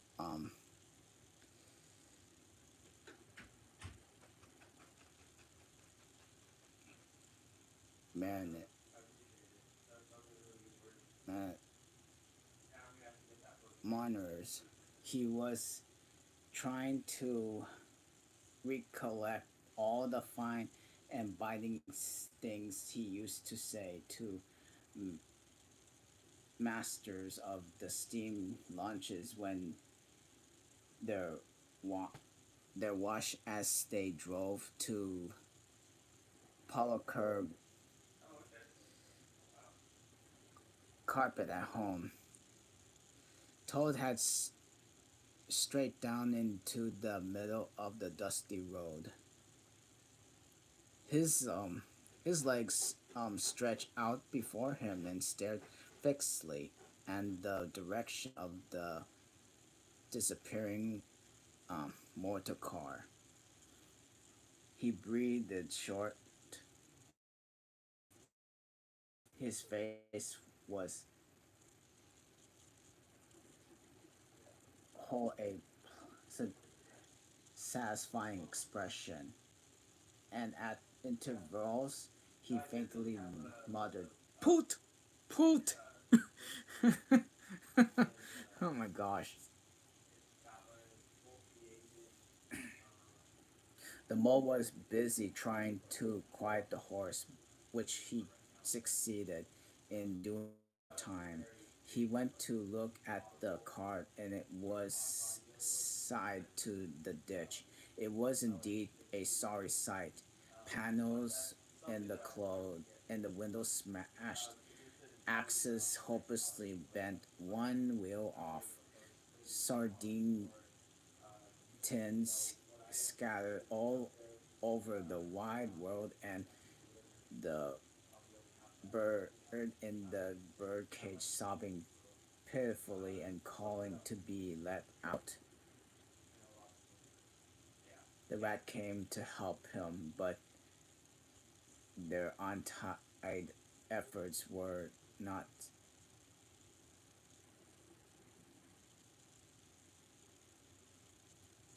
too right for the cart.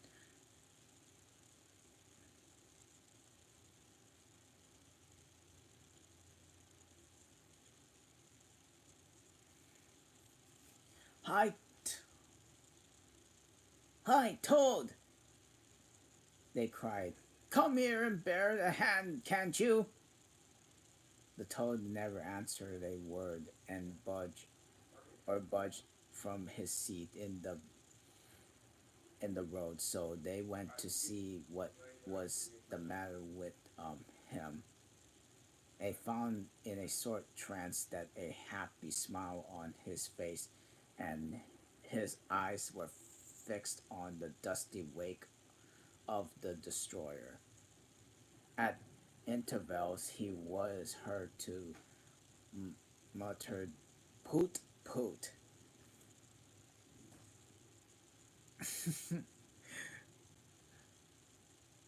He's good. That's his woot woot.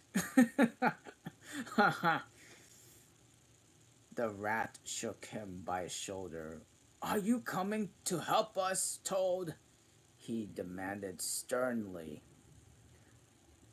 "Gracious, stirring sight!"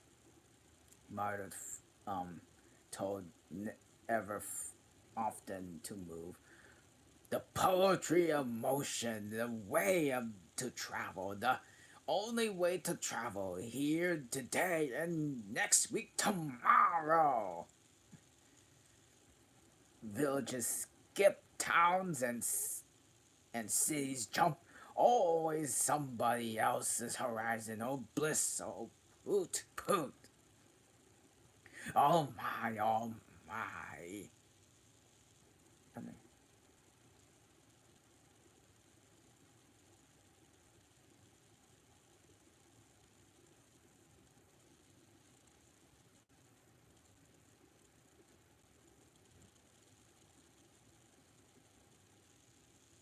"Oh, stop your being an idiot, Toad!" cried the toad. Cried the mole desperately.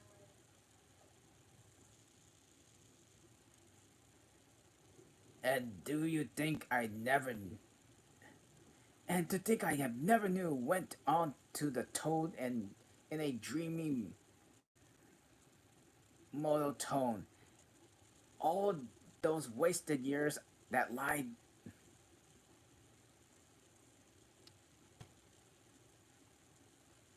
me, and I have never heard, never meant to dream. But now, but now I have known, but I have no, I know what I fully realize. And oh, what a lovely track lies spread to me.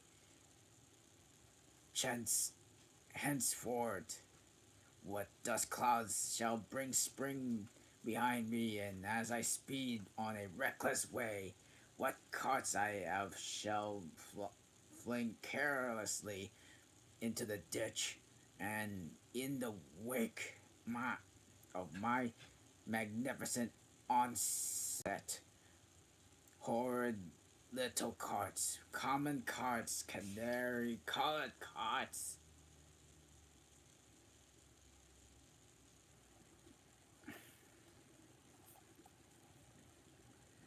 What are we doing? What do we do? What do we do to him? What we what do we do with him?" said the mole of the said the mole to the rat. "Nothing at all," replied the rat firmly. "Because there is nothing can be done. You see, I know him from an, from of old. He's now is possessed.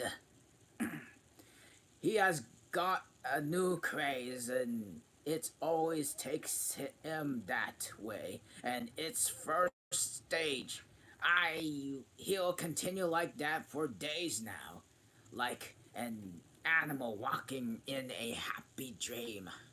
Quite useless, and for all practical purposes. Never mind him. Let's go and see what there is done about that cart."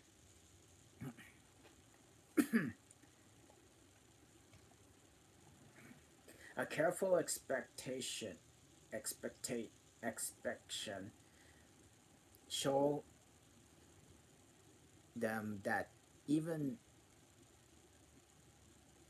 if they succeeded in right um, writing it by themselves, the cart would travel no longer. The axles were all hopeless, are in a hopeless state, and the missing wheel was shattered into pieces.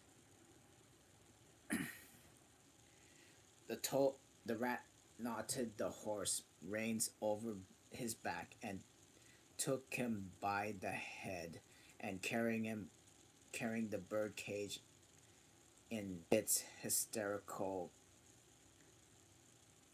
occu- occupant in the other hand. Come on, he said grimly to the mole. It's 5 or 6 miles to the nearest town, and we shall just have to walk it. The sooner we make a start, the better. What about Toad? asked Mo anxiously as they set off together. We can't leave. We can't leave him here sitting in the middle of the road by himself and distracted state he's in. He's not safe. Supposing another thing were to come along. Oh, bother, Toad, said the rat savagely.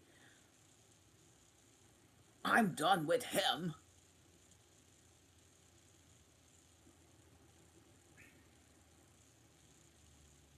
They did not proceed by far on the way. However, they when they were there was pattering of the feet above behind them, and Toad caught them up by thrusting a paws aside the elbow on each of them, and s- still breathing short and staring to vaccine.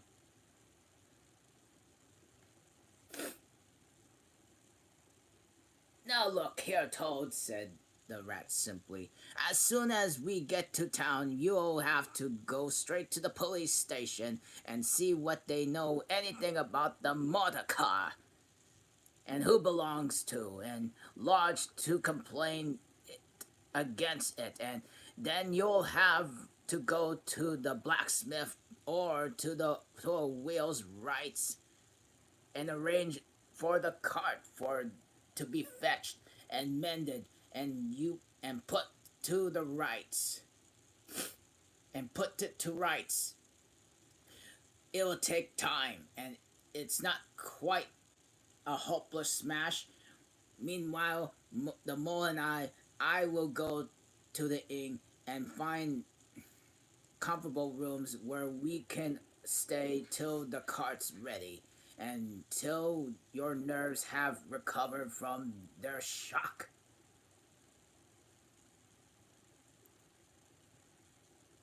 Police station? Complained? Muttered the toad dreamily.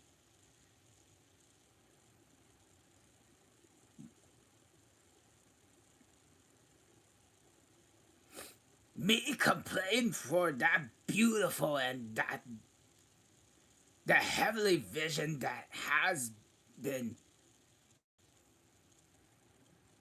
vouchsafed me, that have been vouchsafed me. Mend the car? I'm done with cars forever. I never want to see that cart or to hear it again. Oh, Ratty, you can't, you can't how obliged I am for you for consenting to come to this trip. Oh, I wouldn't have gone without you, and now I have might never seen that swan and that sunbeam, that thunderbolt. I might never have heard that entrance sound and the smelt that bewitching smell. I owe it all to you, my best of friends. The, the rat turned to him in despair. You see what it is, he said to the mole. You see what it is? You see what it is, he said to the mole, addressing across Toad's head. He's quite hopeless. I give I give it up.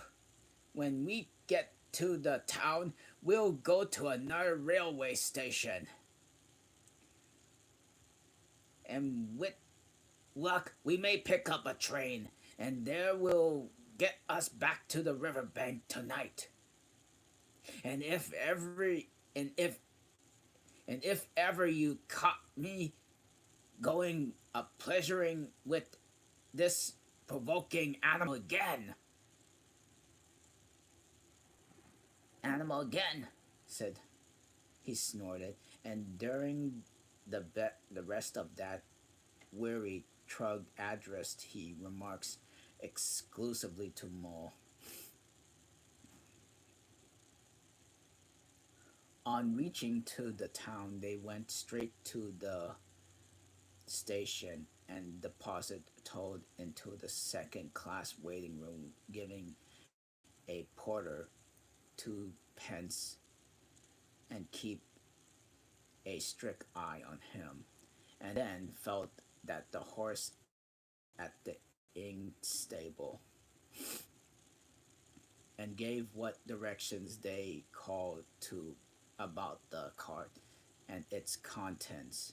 Eventually, a slow train, having landing on them at the station not very far from Toad Hall, they escorted to spellbound,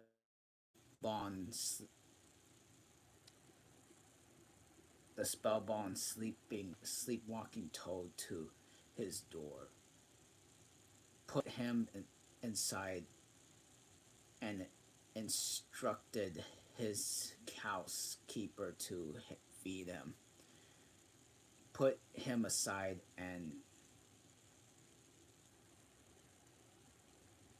instruct his house. Oh yeah, undressed him and put him to bed. Then they got out their boat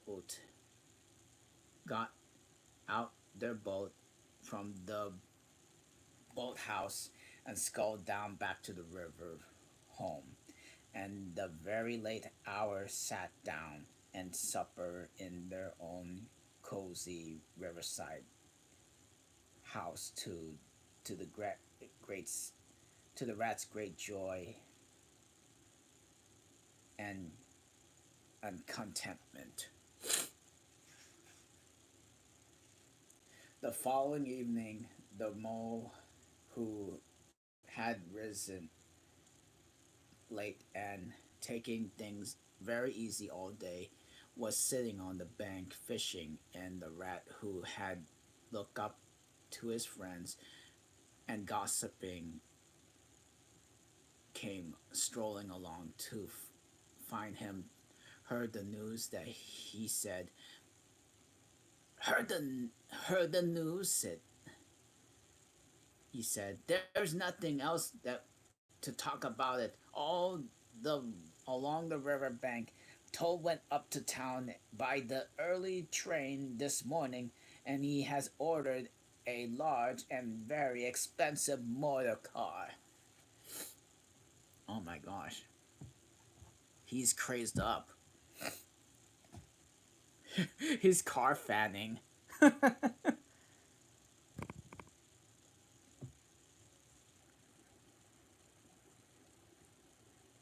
This guy's car fanning. I know.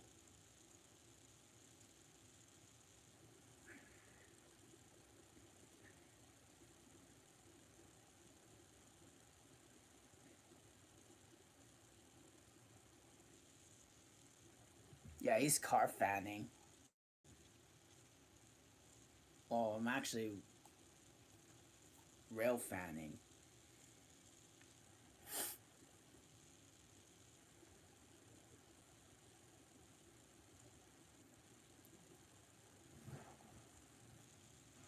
Okay. The mole had. This is chapter 3, though.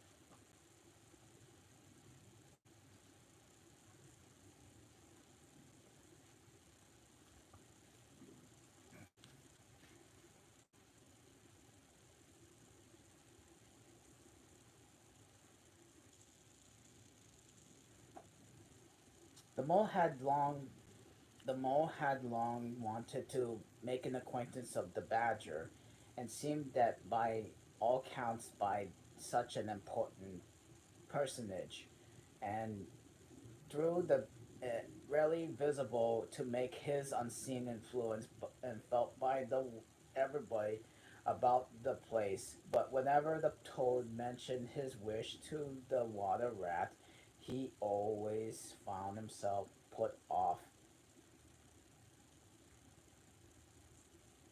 It's all right, the rat would say. Badger, Badger will someday or another. He's always turning up, and then he'll introduce you. And the best in follows and fellows, we, but you must not always only take as you find him.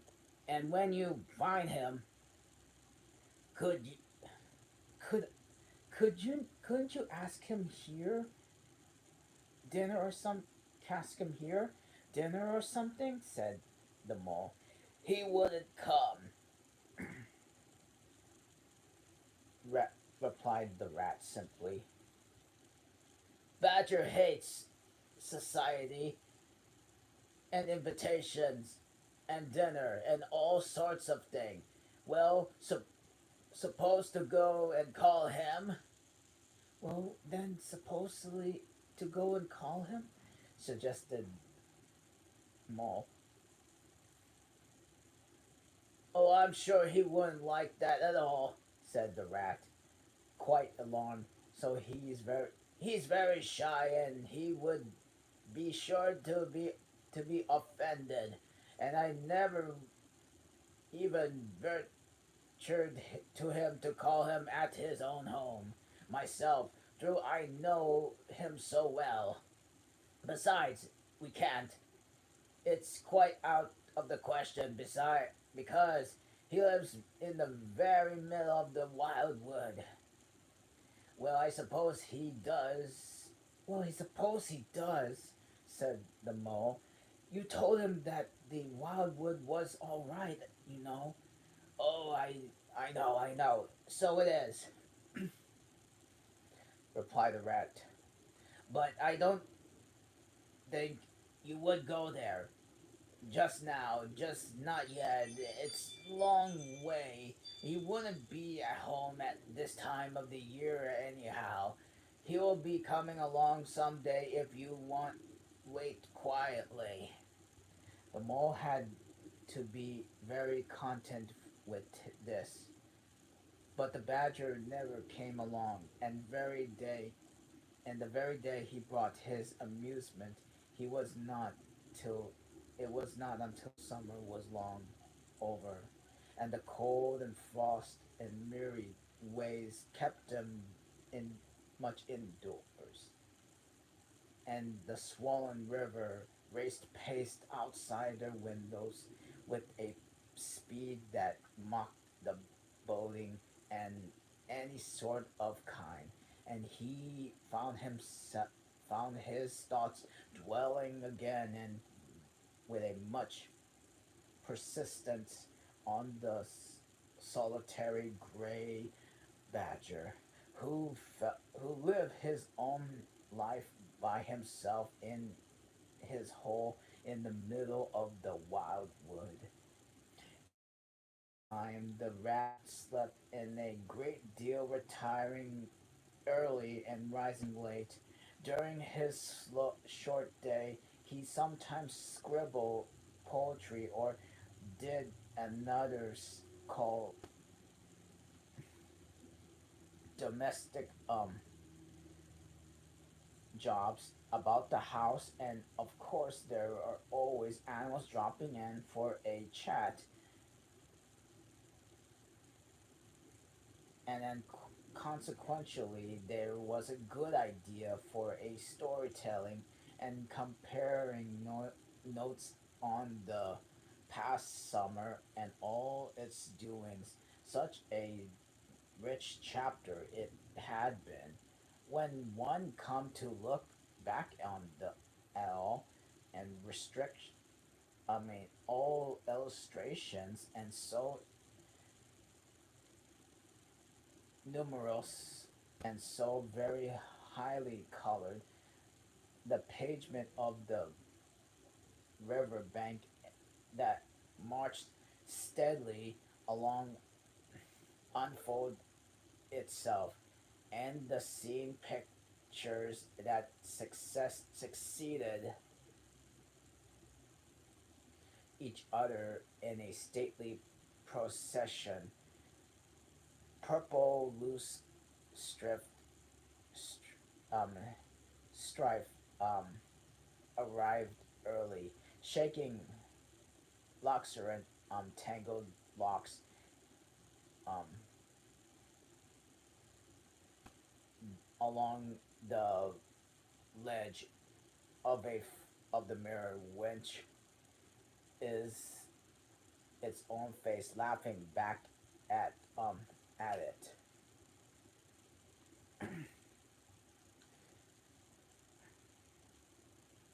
Willow herb, tender and wistful, in a pink upset cloud, was not slow to follow Confray into the purple hand in hand which the white con crept for to take its place in the line, and at last one morning in a different and delaying dog Rose stepped delicately a dog Rose stepped delicately on the stage and knew as if the string music had announced in a stately chords and strayed into the gavotte, and the and that June at last was here. One member of the company was still awaited. The shepherd boy for the nymphs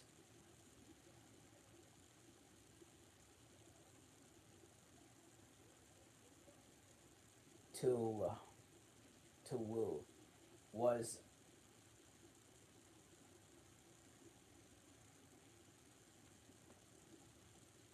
the knight whom the ladies waited for the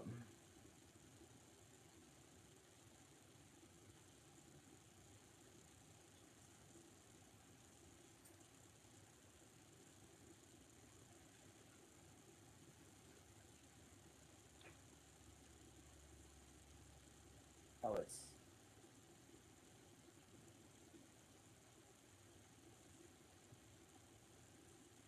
whom the ladies waited for the window, and the kid, the prince that was to kiss the sleeping summer back to life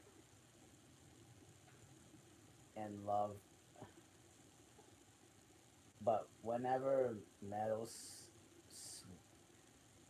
sweet the bonaire and the odorous and amber jerkin moved graciously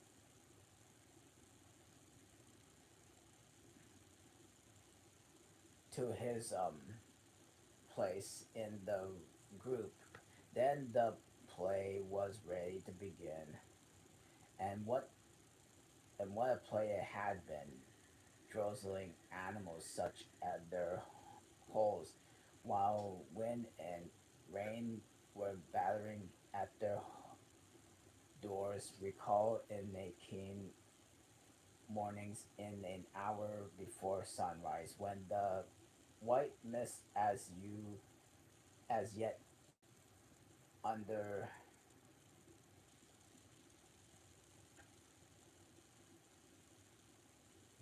un undispersed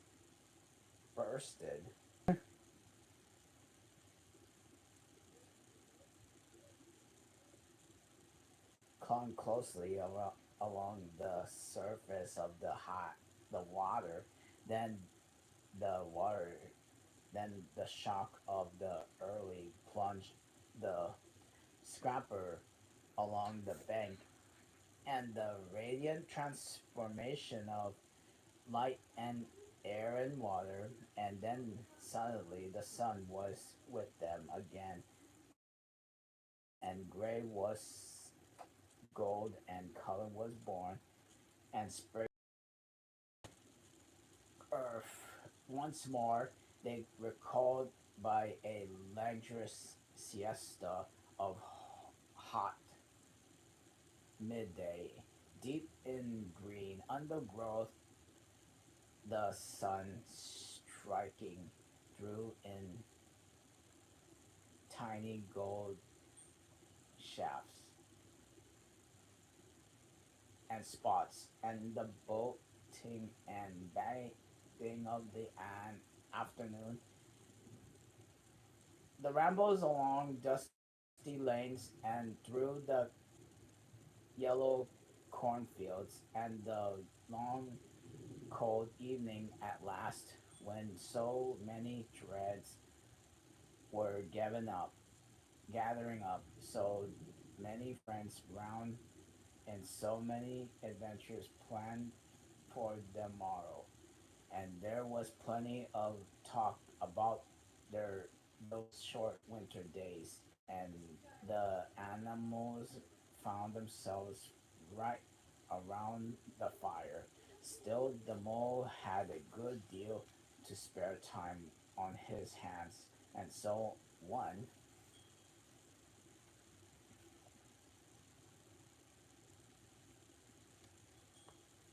All right,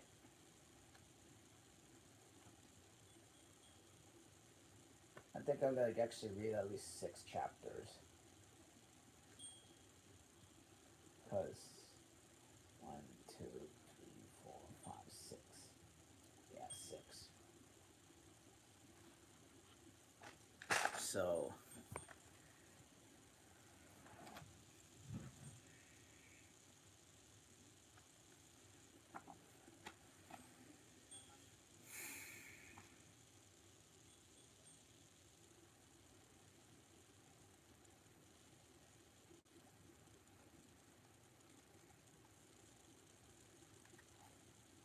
after noon, when the rat was in his armchair before the blaze, was alternately dozing and trying over rhymes it wouldn't fit, he would form a resolution to go out by himself and explore the wildwood, and perhaps strike up with the acquaintance with Mr. Badger. It was cold. It was a cold, still afternoon, with a hard, steely sky overhead, and he when he slipped out of a warm parlor into the open air, the country lay bare and entirely the leafless and leafless, entirely leafless around him, and thought that he would never seen so far so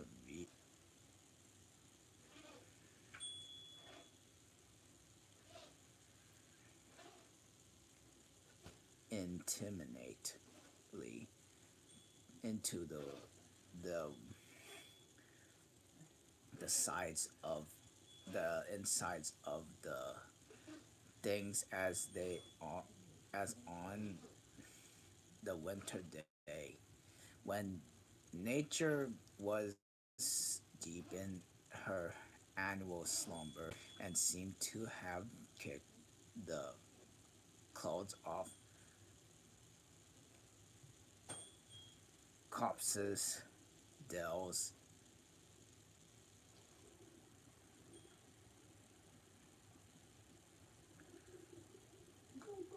quarries, quarries, quarries. They call it quarries, and all hidden places which have been mysterious mines of exploration in the leafy summer. And they now expose themselves and their secrets pathetically, and seems to ask him to overlook their shabby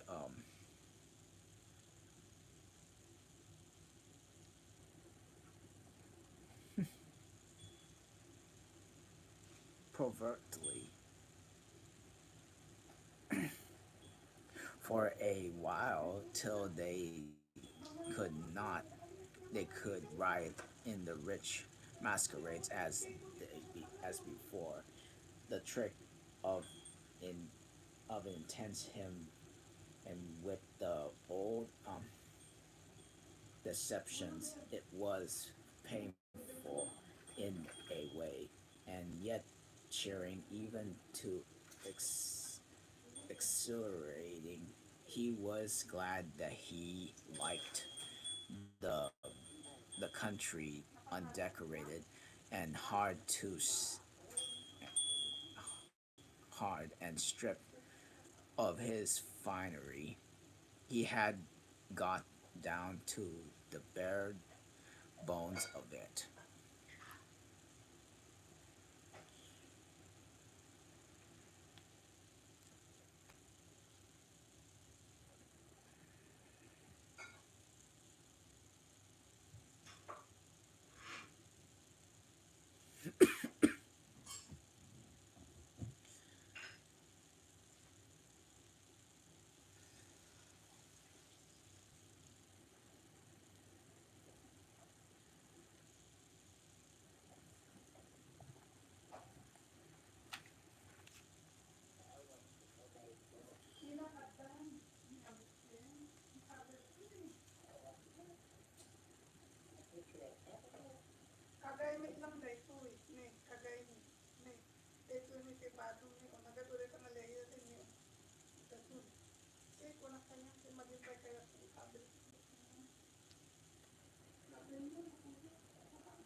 And they were fine and strong and easy. And he did not want to warm, didn't want the warm clover and the play of the seeding grasses and the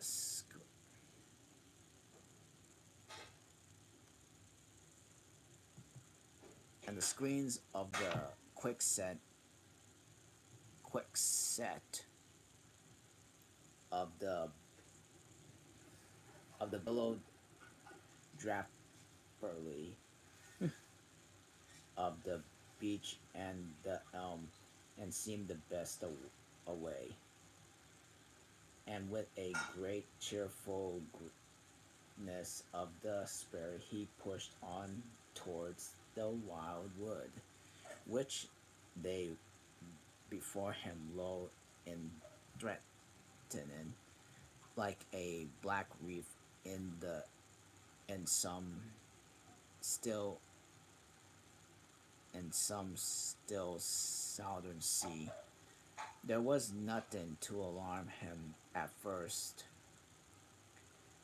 entry. Twigs crackled under his feet, logs tripped him, and fungus on stumps res- resembled car-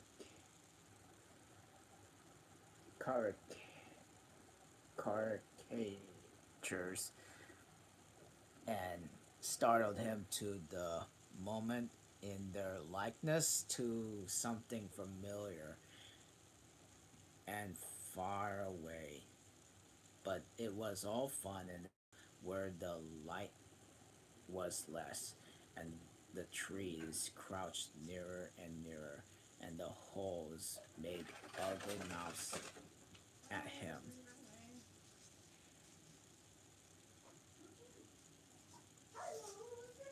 on either side. Everything was so still now.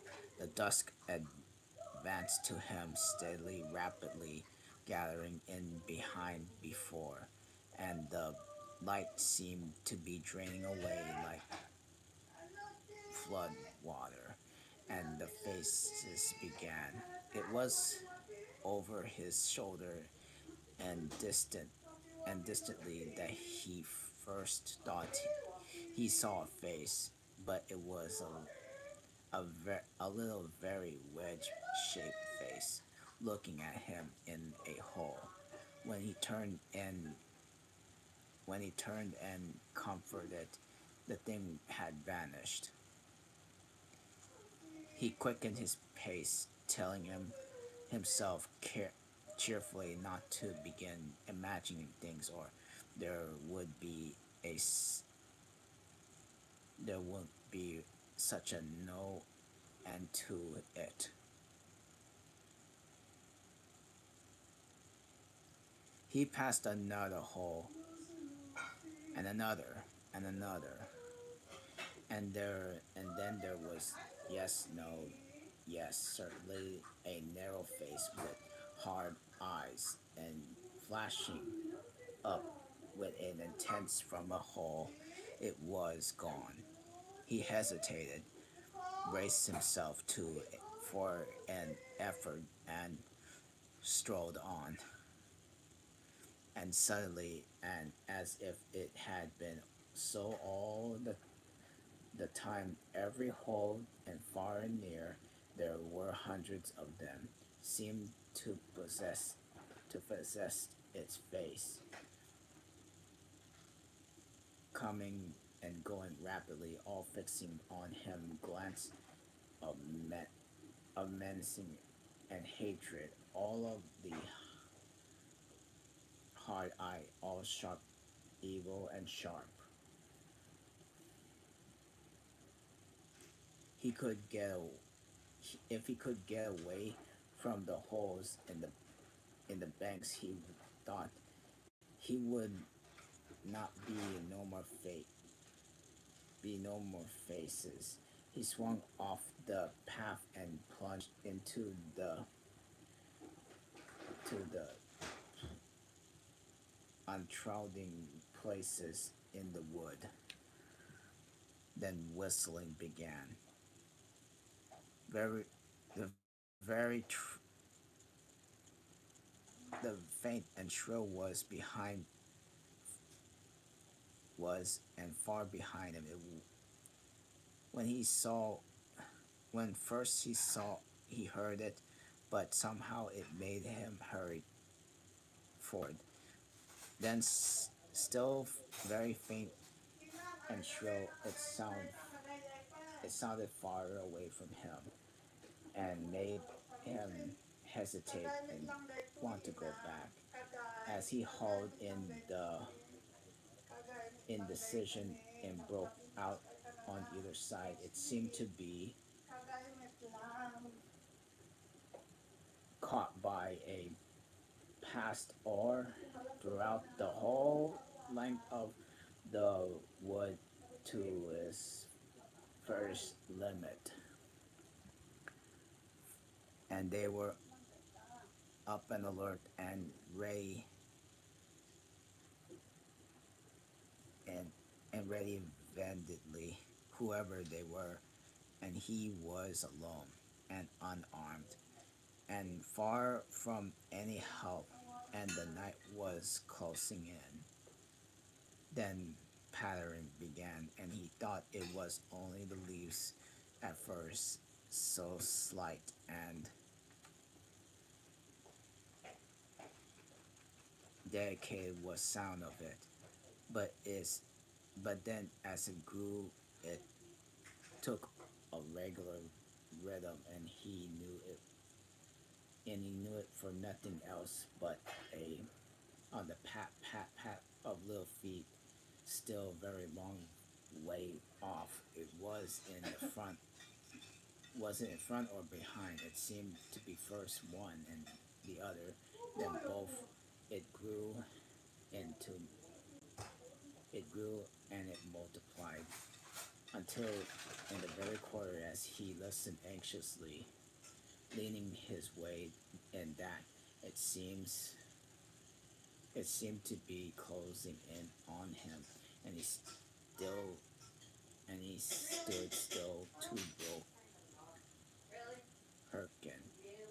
A rabbit came, running hard towards him through the trees, and expecting him to slacking pace or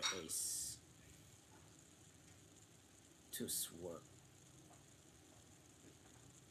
swerve from him into a different course. Instead, the animal almost brushed him as he dashed past, his face set and hard, and his eyes staring. Get out! Get out of this, you fool! Get out! The mole heard him muttering as he swung around the stump and disappeared down a friendly burrow. The pattering increased till it sounded like until till the sound likely suddenly hauled into a dry leaf carpet pet spread front, around him. The whole wood seemed running now, and running hard, hunting, chasing, closing in round something or somebody. In panic, he began to run it too aimlessly. He knew he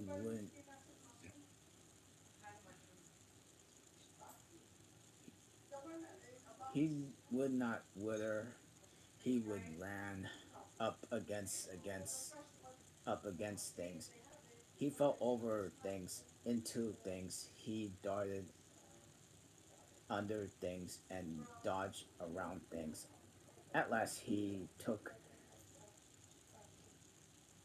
refuge and the deep, dark hollow in an old beech tree, which offered shelter, concealment, perhaps even safety. But who could tell? Anyone he anyhow he was tired to run anyway further, for he could only snuggle down to the dry leaves and which had drift.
Okay, anyhow, he was too tired to run away any further, run any further, so he could only snuggle down into a to the dry leaves, which had drifted into the hollow, and hope he was safe for the time.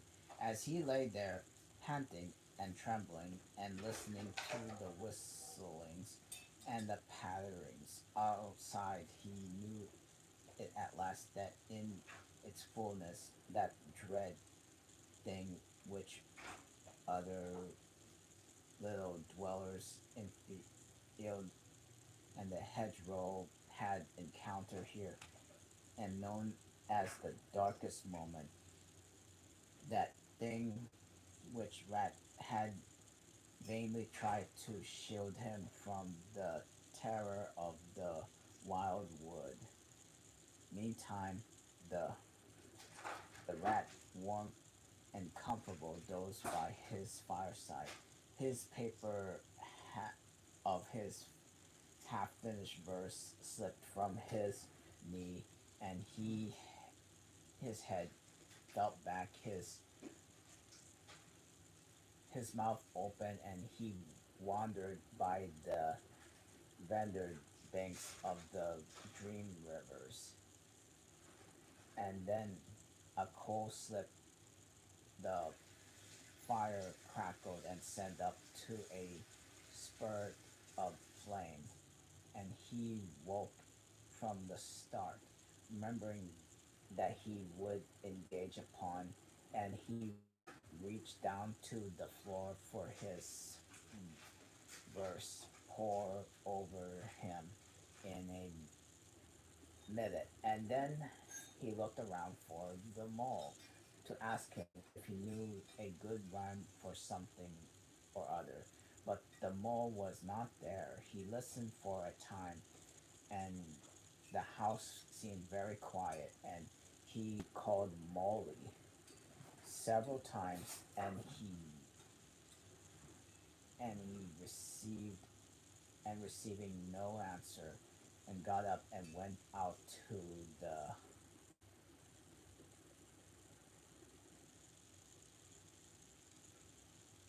to the hall, and the mole's cap was missing from its accustomed peg, which is a custom peg. His galoshes, which always laid by the umbrella stand, were also gone. Were also gone. The the rat left the house and carefully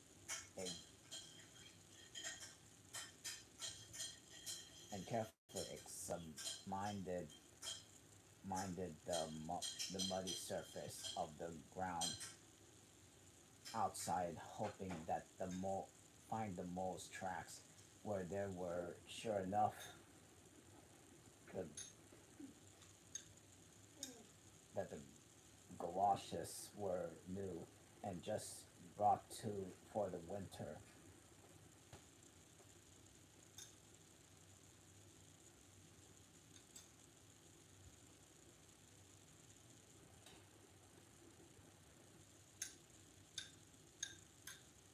And the pimples on their soles were fresh and sharp, and he could see the imprints of them in the mud, running along straight and purposeful, leading to the wild wood. The rat looked very grave, that then stood in deep thought for a minute or two, and then he re-entered the house and strapped a belt around his waist and shoved a brace full of pistols into it, took up a stouch and clung gel, and stood a corner of the hall and set up for the wildwood in a smart case.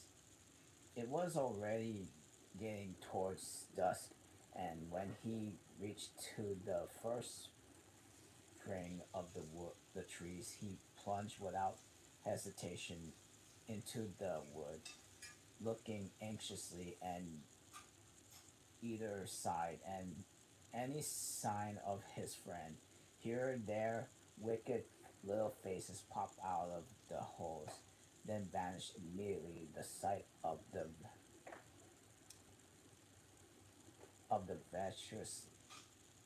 various animal, his pistols,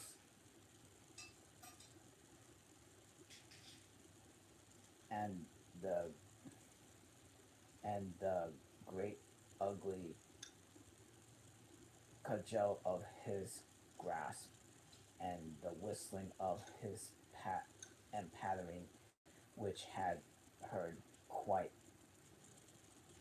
plenty um, plainly on his first entry, died away and ceased, and all still very still, and he made his way manfully through the length of the wood to its furthest um, edge. Then, forsaking in all paths, he set himself to a traversed it,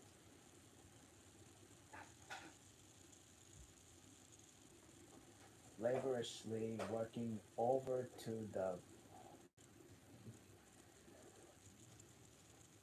whole ground, and all the time calling out cheerfully, "Molly, Molly, where are you? It's me, it's old Rat." He had patiently hunted through the wood for an hour or more, when he um when at last to his joy he heard a little answering cry, guiding him by the sound. He made his way through the gathering darkness of the uh, oven beech tree with a hole in it, and from all out of the hole came a feeble voice saying, "Ratty, is that you? Is that really you?" The rat crept into the hollow, and there he found the mole, exhausted and still trembling. "Oh, Rat!" he cried. "I've been so frightened. You can't think." "Oh, I quite understand," he said the rat smoothly. "You should ought to. You should have gone. You should have really gone and done it, Mole. But I did my best to keep you from it. We river bankers, we hardly could come here by ourselves. If we could have come, we could come in couples at least. Then we're generally all right. Besides, there are a hundred there are 100 things one has to know, which we understand all about you, and you don't as you yet. I mean, passwords and signs and sayings which have power and effect, and the plants you carry in your pocket, and verse you repeat, and dodges and tricks, and you practice, all easy enough when you know them. But you have got to be known if you're small, and you will find yourself in trouble, of course. If you are Badger or Otter, it would be quite another matter. Sure, surely the brave Mr. Toll wouldn't mind coming here by himself, would he? said the rat. He wouldn't show his face around alone. Not for of gold guineas. Toad wouldn't. The mole was gratefully cheered by the sound of the rat's careless laughter as well by the sight of his stick and his gleaming pistol, and stopped shivering and began to feel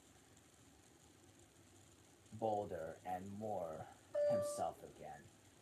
Now then, said the rat presently, we must pull ourselves together. We might start from for home while there's still a little light left.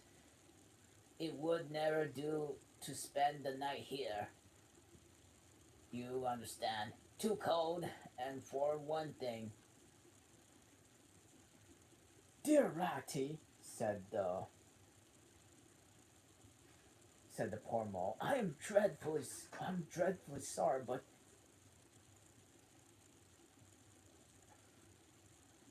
I'm dead beat, and that's a solid fact.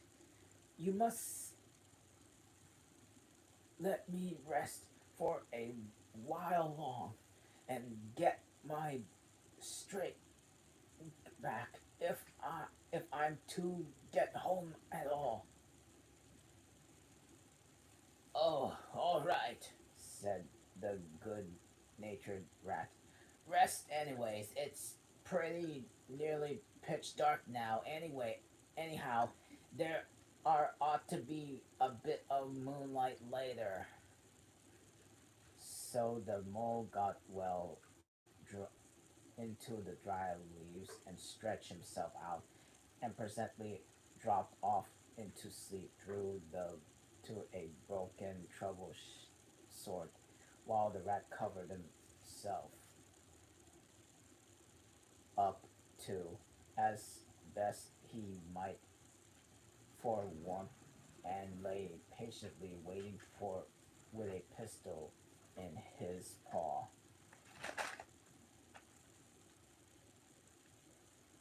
He went to the entrance of for their retreat, but put his head out. Then the mole heard himself and quietly to himself, hello, hello, here is a go.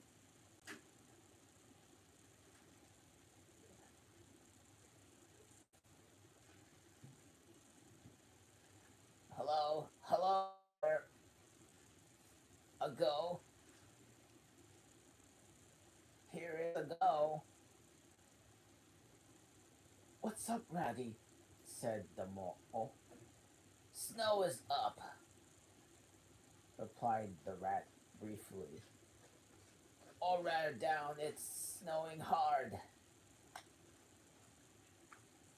The mole came and crouched beside him, and looking out and saw the wood, and had been so dreadful to him, and quite a change aspect.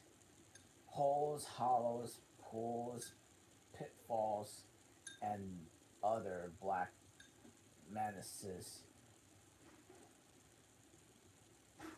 to the way farther were vanishing fast, and a gleaming carpet of fairy was springing up everywhere, and looked to dedicate to the trodden upon the rough feet. A fine powder filled the air, and a caress,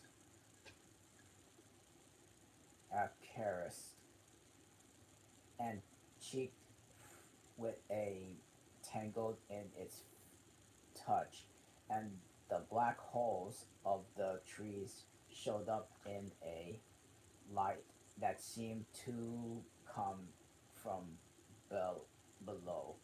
Well, well, it can't be helped, said the rat. after pondering. We must make a start and take our chance. I suppo- I suppose the worst of it is I don't exactly know where we are, but I know this makes and this snow makes everything look so different. And now the snow makes everything look so different. It did indeed. The mole would not known that it was the same wood. However, they set out barely and took the the line to seem most promising, holding to the each other and pretending with in in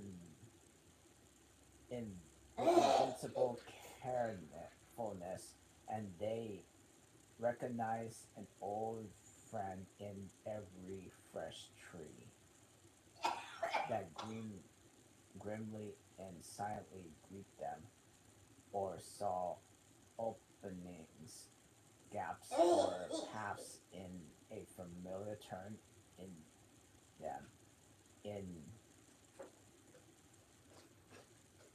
In the monotony of the white space and the black tree trunks that refuse to vary. An hour or two later, they had lost all count of time. They pulled up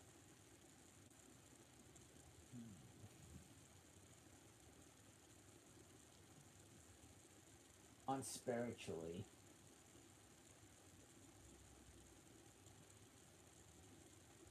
weary, and hopelessly at sea,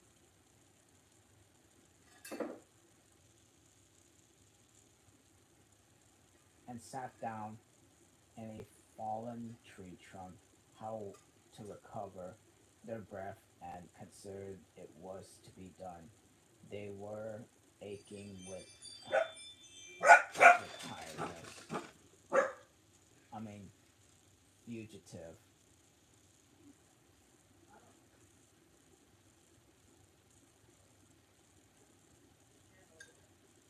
and bruised with tumbles, and they've fallen into several holes and got wet through.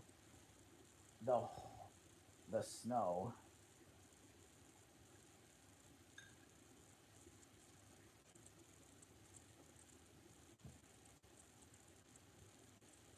was getting so deep, and they could hardly get their legs through it. And the trees were thicker and more like each other than ever. There seemed to be no end to this wood, and no beginning and different in it. And worst of all, no way out. We can't sit here very long, said the rat. We shall have to make another push for it and do something or other. The cold is too awful for anything, and the snow will soon be too deep for us to wade through. He peered about him and considered and looked here. Look here, he went on. This is what occurs to me. There is a sort of dell down there in front of us where the ground seemed to hull hilly and humpy and hammockly. We'll make our way down into that and try to find some sort of shelter.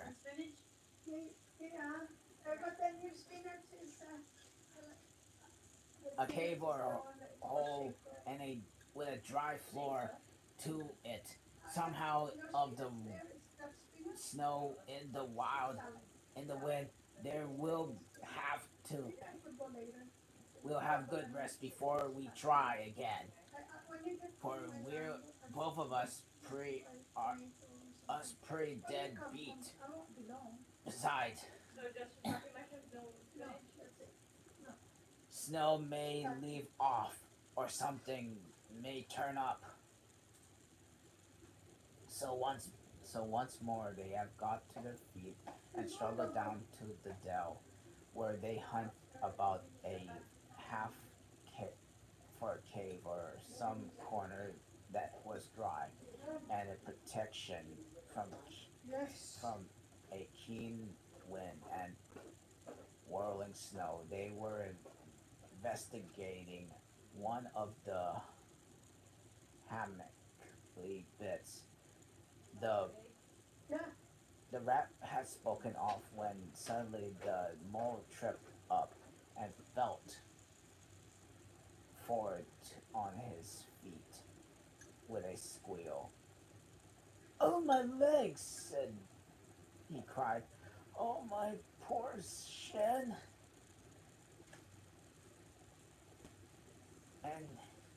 And he sat up on the snow, unnursed, and nursed his leg in both his front paws.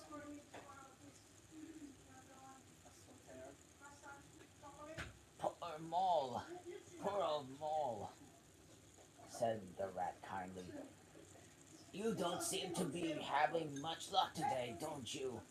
Let's look for a. Let's have a look at that leg." "Yes," he went on, and going down on his knees and looked. "You've got a cut. You have cut your shin, sure enough. Wait, I'll get my handkerchief and I'll tie it up for you." "I must have been tripping over the hidden branch or a stump," said the mole miserably. "Oh my, oh my. It's a very clean cut," said the rat, examining it again attentively. "That was never done in a branch or a stump. It looks like if it was made by a sharp edge of something then in metal, finally. Funny." He pondered a while and, ex-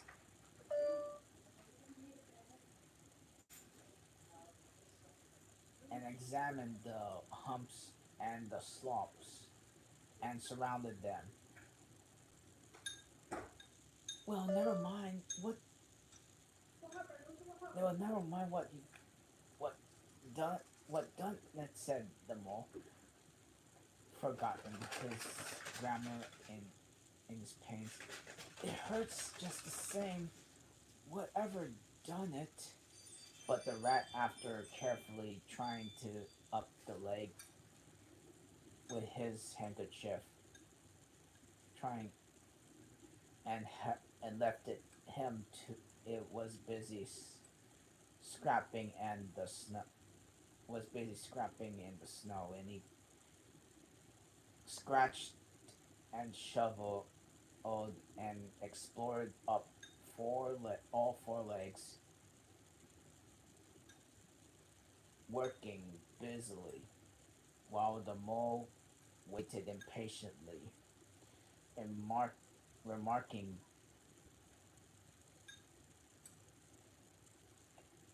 in intervals, "Oh, come on, rat!" And suddenly the rat cried, "Hooray!" Then, "Hooray, hooray, hooray!" and fell to executing a fle- feebly jig in the snow. "What have you found, Ratty?" asked the mole, still nursing his leg. Come and see, said the delightful rat as he jigged on.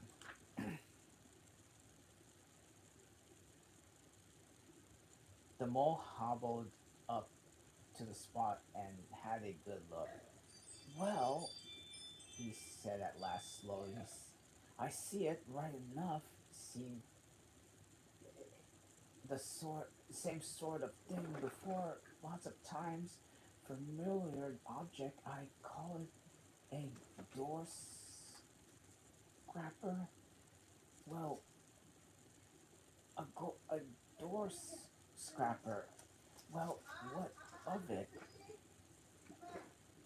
Why, dance jigs around the door scrapper. But, but don't you see what this means? You dull wit animal, said the rat impatiently. Of course, I see it. What it means, replied the mole. It's it means to that you are very careless and for and forget and forgetful person, and as if this door scrapper laying off about the middle of the wild wood, just where it's sure to trip everybody up. Very thoughtless of him. I call it. When I get home, I shall go and complain about it too, to somebody or other. If I don't, oh dear, dear, said the rat in despair of his. Rat, come here. You see? Here, stop arguing, come and scrap, said the. He set to work again and made the snow fly in direction. After some further toil, his efforts were rewarded in a very shabby doormat place exposed to view. There! What did I tell ya? Exclaimed the rat in triumph. Absolutely nothing whatever, said the mole with perfect truthfulness. Well now, well now, he went on. You seem you have found another piece of domestic litter done for and thrown away, and I suppose you're perfectly happy. Better go ahead and dance and your jig around if you got to and get over it. And then perhaps you can go on and not wasting more time for rubbishing heaps. Can we eat the doormat or sleep under the doormat or sit on the doormat, sledge over the snow on the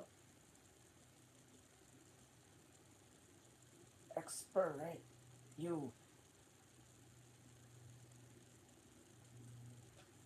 you devastated rodent. Do you mean to say, cried the excited rat, that doormat doesn't tell you anything? Really, rat, said the mole quite petuously. I think we've had enough of this holly. Who ever heard about doormat telling anyone anything? They don't do it. They are not that sort of at all. Doormats, you know, their place. Now look here, you thick, you thick-headed beast," said the rat really angrily. "This must stop. Not another word, but scrap, scrap, and scratch, and dig and hunt round, especially into the sides of the hammocks.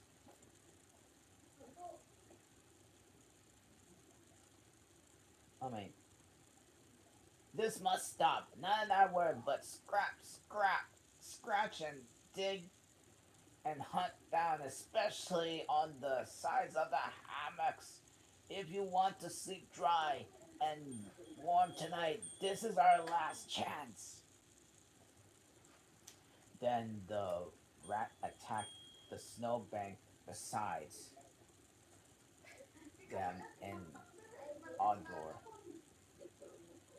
Corbin, and his cudgel went everywhere and then digging with fury, and the mole scrapped busily too, more to oblige the rat than for any reason.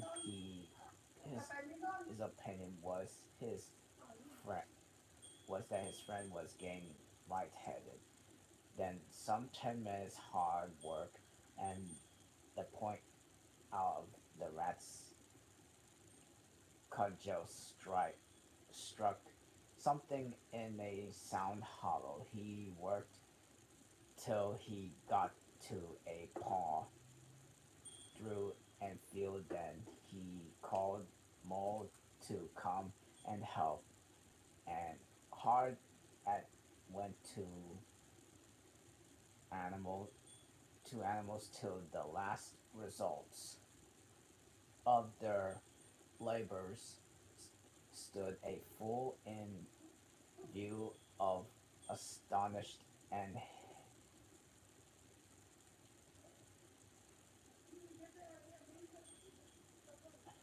Mole.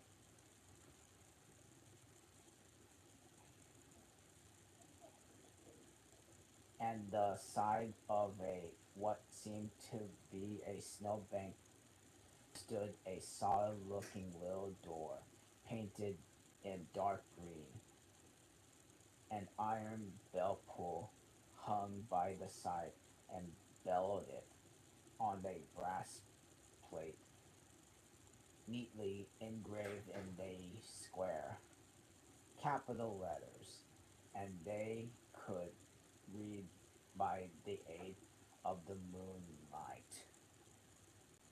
Mr. Badger. The mole fell backwards in the snow and cheered with surprise and delight.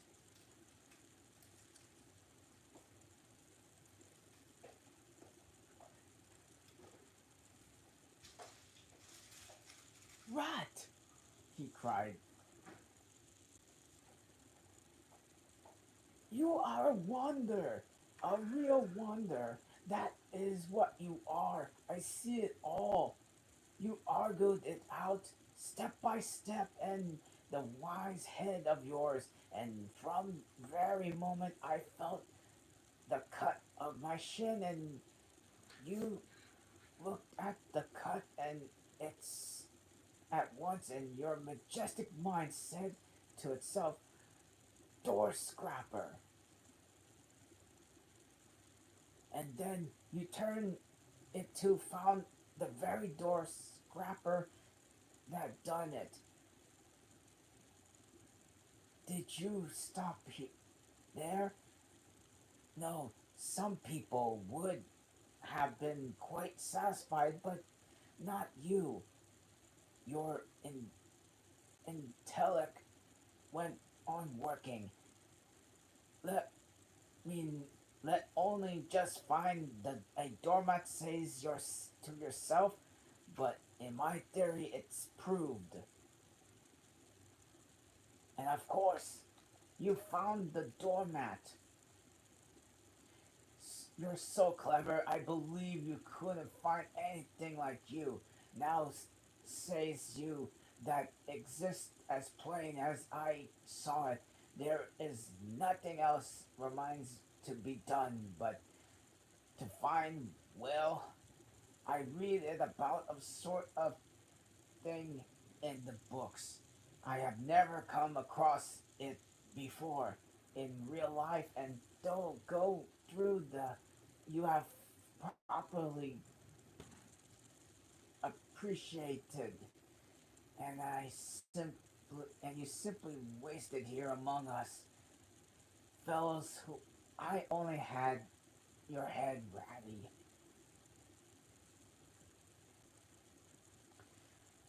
But as you haven't, but as you haven't, interrupted the rat. Rather unkindly, I suppose you are going to sit on the snow all night and talk? Get up at once and hang on to the bell pull, to that bell pull, and see there ring hard, as hard as you can, while I hammer, while the rat, while the rat attacked the door with his stick. The mole sprang up with a with the bell pull and clutched it and swung there before both feet well off the ground, and from quite a long way off they could faintly hear the deep um a deep tone bell respond. They waited patiently for, okay, this is chapter 4, Mr. Badger. They waited patiently for what seemed to be a very long time. They stamped over the snow and to keep their feet warm. At last they heard the sound of a slow shuffled doorsteps approaching. Hmm? The door.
Okay. I suppose I could actually just stop in this chapter.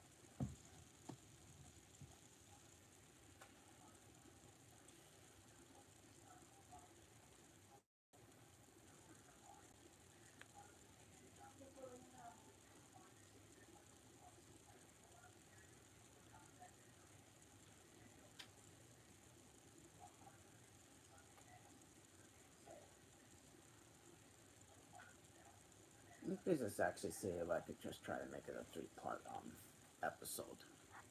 After all, this is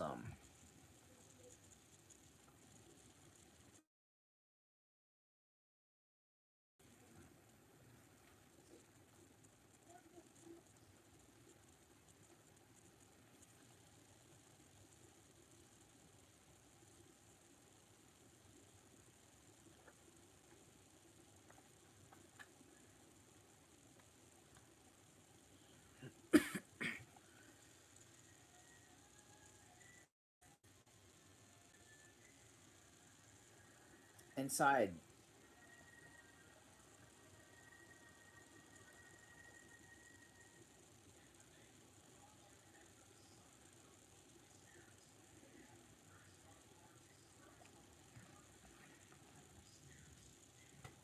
Approaching the door inside, it seemed to actually as the mole remarked to the rat, and make someone to make in a carpet. I mean a carpet, slippers and were too large for them, and down to the heel, in which was intelligent of mole, because there was exactly it was. There was the noise of a large of a bolt shot back in the in the in the door, opened in a few inches enough, and showed a long snout and a pair of sleepy blinking eyes. Oh boy. Um Now very next time this happens, a gruff said a said a gruff and suspicious voice. Oh boy. Now if it very the next time that happens, said a gruff and suspicious voice, I shall exceedingly get angry. Who is it this time disturbing people in such a night? Speak up. Rat or badger? said the said the um said the rat. Let us in, please. It's me, Rat, and my friend Mole. We have lost way in the snow. Uh, Ratty, my dear little man, said the badger in quite a different voice. Come in, both of you. Come in, both of you, and at once. You must Why, you must be Paris, and I never I lost in the snow and in the wildwood too, uh, and at this time of night, but come and you with you. The two animals trembled over each other and each of their eagerness, and to get inside they and heard the door shut down with with great joy and relief. The badger, who wore a long dressing gown, whose slippers were indeed very down at heel, carried a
Looks like they actually are in a gas station now.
Sir, you're not supposed to be wearing flip flops.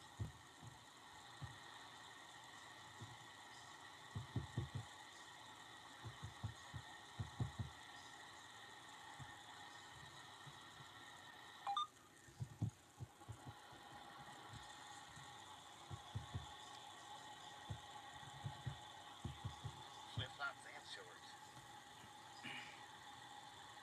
According to the truck, we got 57 degrees out here.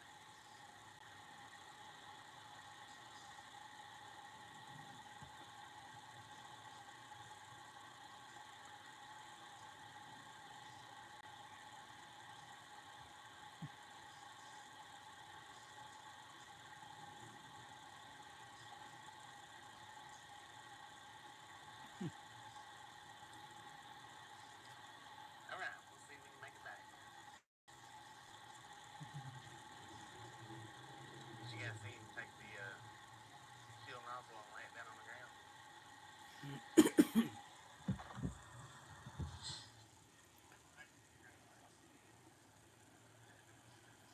They're flashing.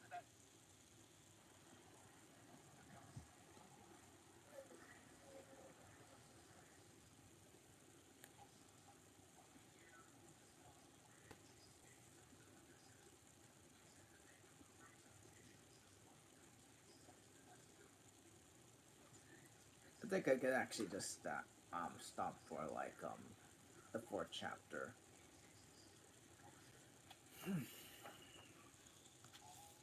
This is will be like kind of like a three-part though. I think.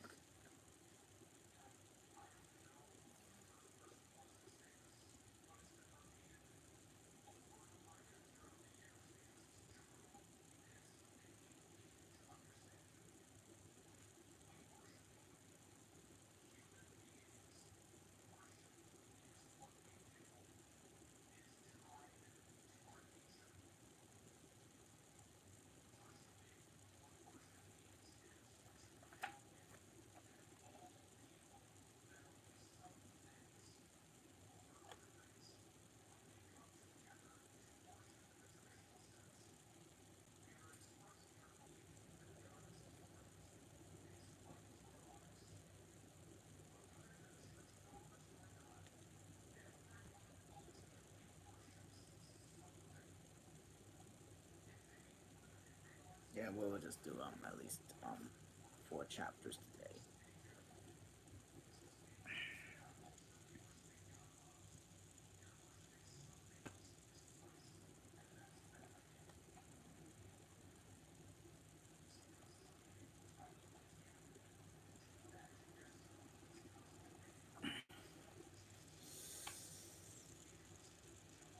The badger who wore a long dress gown, also had slippers, and indeed very wore a heel carried in a flat candlestick in his paw, and had probably had been on his way to bed when there were summoned sounds.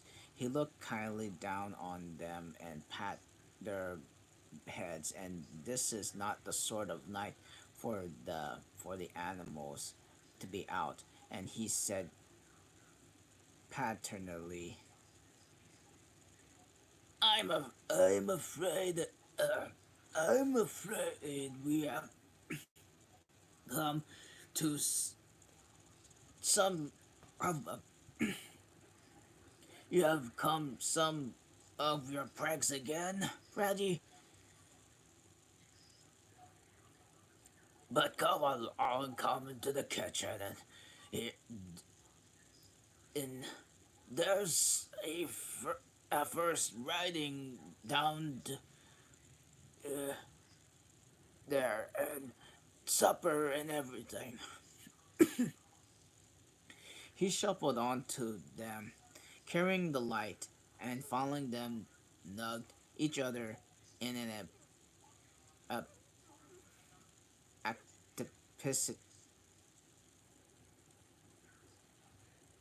anticipating sort of way, and down a long, gloomy, and to tell the truth, I decidedly shabby passage into in the sort of a central hall, out of which they could dimly see that each long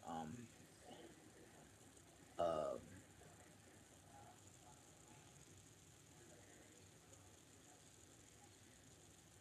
tunnel-like passage is branching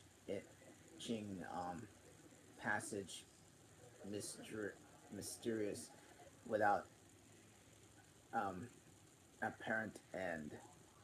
But there were doors in the hall as well, and outspoken, oaken, comfortable looking doors. One of these the badgers flung up open, and at the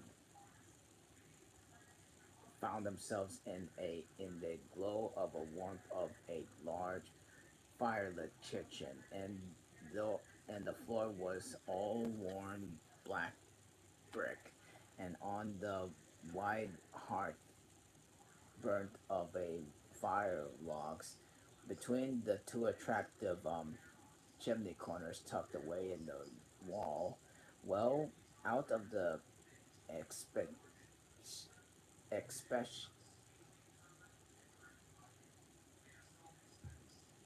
any suspicion of a draught. A couple of high back settles facing other each other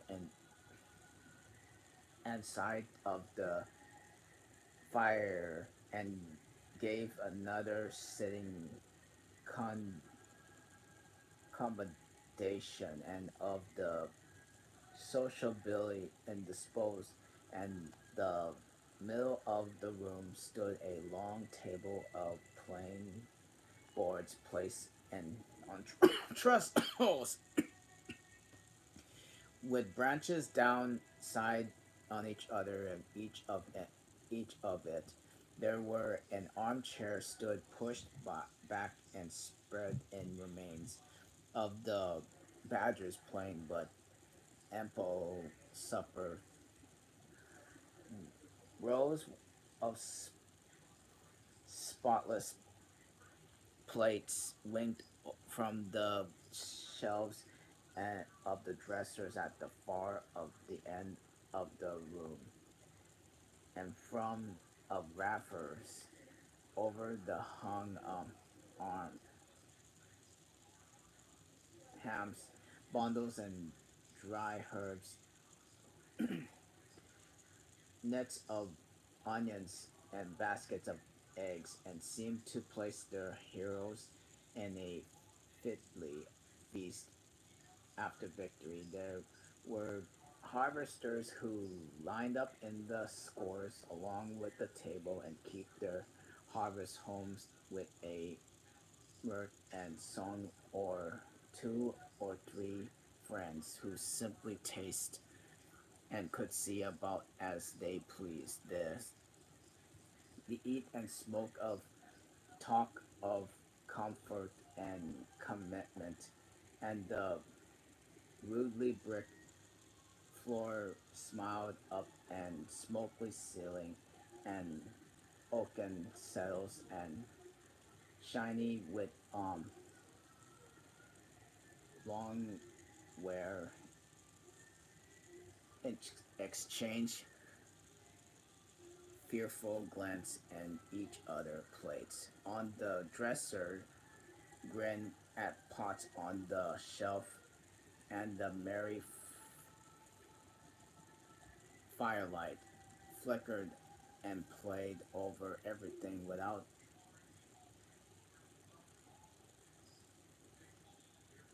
distinction. And the kindly badger trusted them down to the cell to the toast themselves into the fire and bade them remove their wet coats and boots, and they fetched them dressers, gowns, and slippers, and found himself bathed into the motion with a warm water and mend the cut with a sticker plastered filled with the whole thing, and just as good as new, not it, if not better, in embracing light and warmth and dry at last, and weary legs probed up in the front of them, and suggested link to plates being arranged on the table behind. It seemed that the storm driven the animals, now in safe anchorage, and the cold and trackless wildwood just left out was miles and miles away, and the and that they had suffered in a half forgotten dream. When at last they were thoroughly toasted, the badger summoned them to the table they had been busily laying as repast. They had felt pretty hungry before when they actually saw at last the supper that was spread for them. Really, it seemed only that question of what they should ask first. For all was attractive, and whenever the other things would obligingly wait for them till they had new time to give them attention. Conversation was impossible to for a long time, but was slowly resumed. It was that regretless sort of conversation that results of talking to your mouth full. The badger did not mind a sort of all at all, for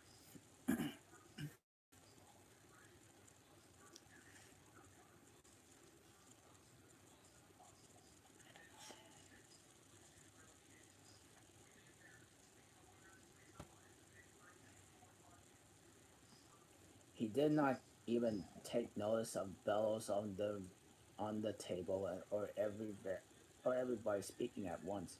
As he did not go to society himself, he did not got the idea at these things belong to the things that didn't really matter. You know, of course he did. Of course he was wrong and took a narrow of view because they did not matter very much. Through that, it would not take long to example why. He sat in his armchair in the head of the table and nodded gravely in intervals as the animals told their story, and he did not seem too surprised that it shocked at anything, for he never said he told you so, or I just or just what I always said, or remarked that they ought to be done and so, or ought to not have done something else. The mole began to feel very friendly towards him, and when supper was finally finished at last and reached him felt his skin, it was now as tight was decently safe, and that by this time he did not care to hang for anybody or anything to gather around the glowing embers of the great wood fire, and thought how jolly it was to sitting up so late and so independent and so full, and so after they had chanting for a time of things in gathering, the badger said heartily, now then, tell us the news from part of the world. How's old Toad going on? Uh, oh, from bad to worse, said. Oh, from bad to worse, said the rat gravely, while the mole crocked up on, on a settle and basking to the firelight, his heels higher than his head, tried to look properly mournful. About smashing up only last week and a bad one. I see he will assist on driving himself, and he's hopelessly incapable. If he only employed a decent, steady, well trained animal, pay him good wages, and leave him everything to him, he'd get on all right. But no, he's convinced that he's a heaven born driver. Nobody can te- nobody can teach him anything, and all the rest follows. Oh, so how many has he had? Said Badger gloomily. Smashes or machines, said the rat. Oh, well, after all, it's the same thing with Toad. It's the seventh as for the others, the coach house of his, well, it's piled up and literally piled up into the roof and with fragments and of motor or cars and none of them bigger than your hat. That accounts for only six. So after as they can be accounted for. He's been in hospital 3 times, said the mole, and as if for the fines he had to pay, like awfully to think of. Yes, and that's the part of the trouble, said the rat. Toad's rich. We all know that he's not a millionaire, but he's he's a hopelessly bad driver, and quite regardless of of law and other killed or ruined, or it's got to be one of the two things sooner or later, Badger. We're his friends. Ought we to do something? The Badger went through in a bit of hard thinking. No, No, look here, said the badger at last with rather severely. Of course, you know, I can't do anything now. His two friends assent, quite understanding his point. No animal, according to the rules of the animal etiquette, is ever expected to do anything strenuously or heroic or even moderately active during off season and of winter and are sleeping actual actually sleeping all wherever bond more or less, and all the resting was arduously days and nights during which every muscles in them has been severely tested and every energy kept in full stretch, and very well then continued. Very well then, said the badger. Don't but when once the year has really turned and the nights are shorter and half through them one rouse in feelings fidgetly and want to be up doing a sunrise if before you know. Both animals nodded gravely. They knew. Well then, went on the badger. We that is, you know me and our friend the mole here. We'll take Toad seriously in hand. We'll stand no sense whatever. We'll bring him back to reason. By force, if needed to be.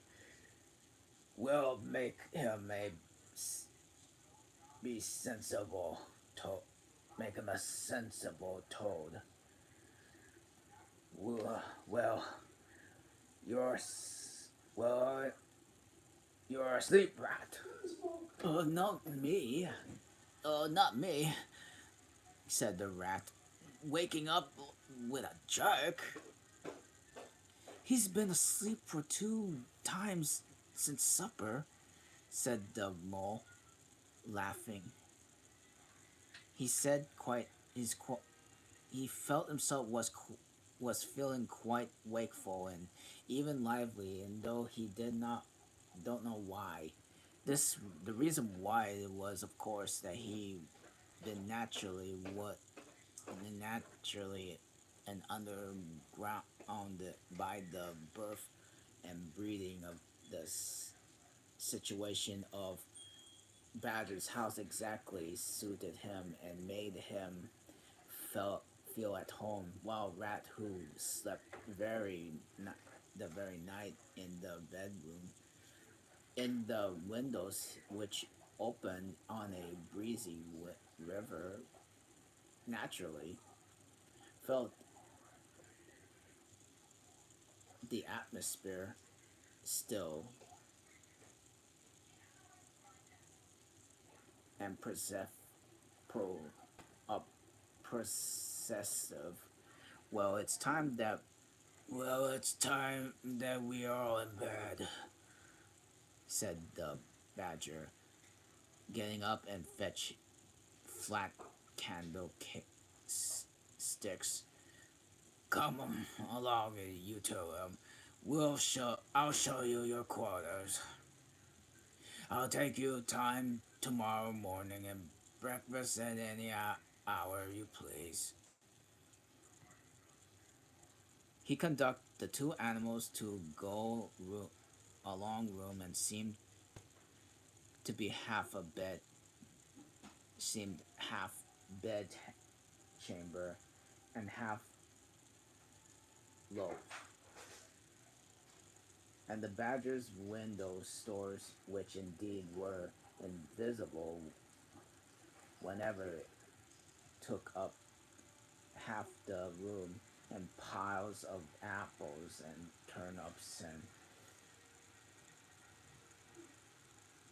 potatoes and baskets full of nuts and jars and honey, but the two little beds, white beds on the remi- on and the rem- and the line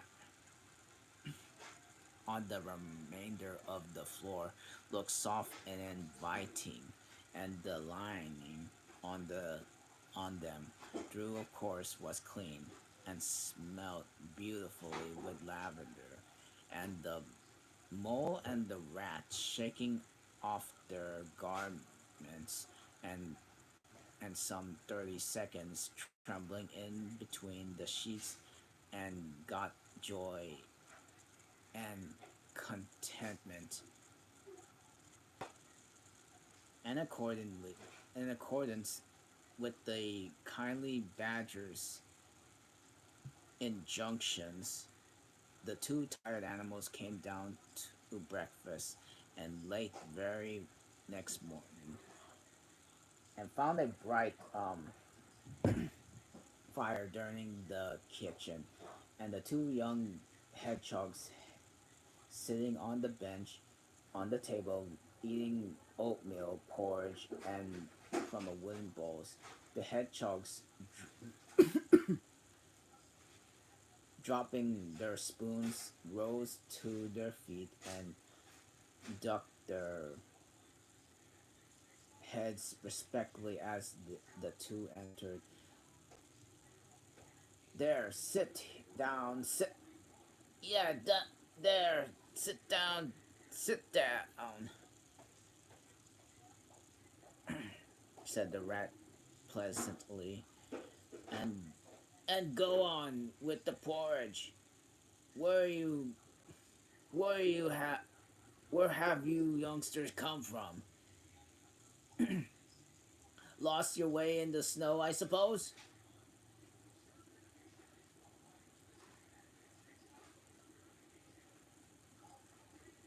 Please, sir, Said the elder of the two hedgehogs respectfully. me and little Billy here was trying to find our way to school. Our mother would just go. Mother would have us go.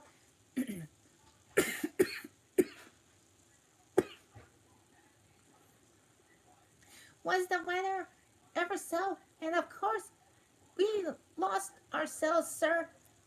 And Billy got frightened and took and took and took and cried.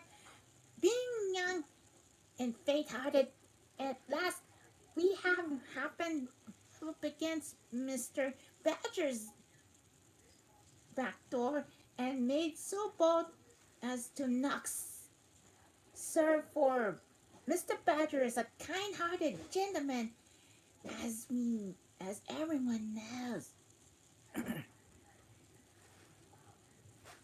I understand, said the rat, cutting himself some rashers from the a side of bacon, while the mole dropped some eggs to a space pan. It was the weather looked like outside you. What's the weather like outside? No need, sir, to quite so much, he added. Oh, terrible bad, sir. Terrible deep the snow is, Said the hedgehog. no getting out of the likes of you gentlemen today.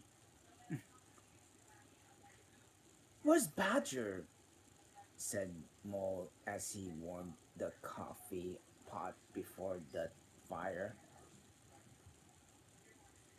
Master's gone into his study, sir, Replied the hedgehog. and he said he as how he was going to be particular busy, particular busy this morning, and not and no account he was to be disturbed. This explanation, of course, was truly understood by everyone present, But the fact is already set forth when you live in a life of intense activity in 6 months in a year and very comparative and or actual solonance for the other or six during the latter period, you cannot be continually pleading helpless when you are people about things to be done and ask this momentous that animals will know that badger who have been eating a hearty breakfast and had retired to his studies and settled himself to an armchair with his legs on up on another and a red cotton handkerchief over his face. It was very busy in a very usual way this time of the year, and the front door bell clanged loudly, and the rat, who was greasily in buttered toast, sat Billy in a smaller and the smaller hedgehog too, who I might be.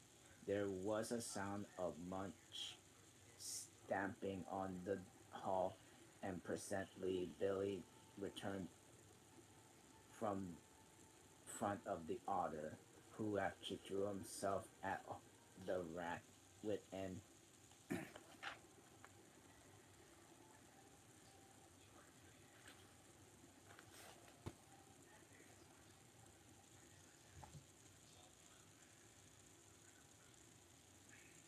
embrace of a shout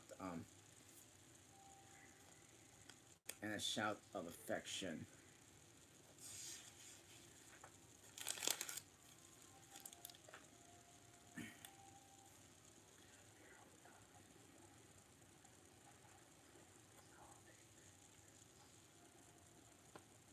Affection.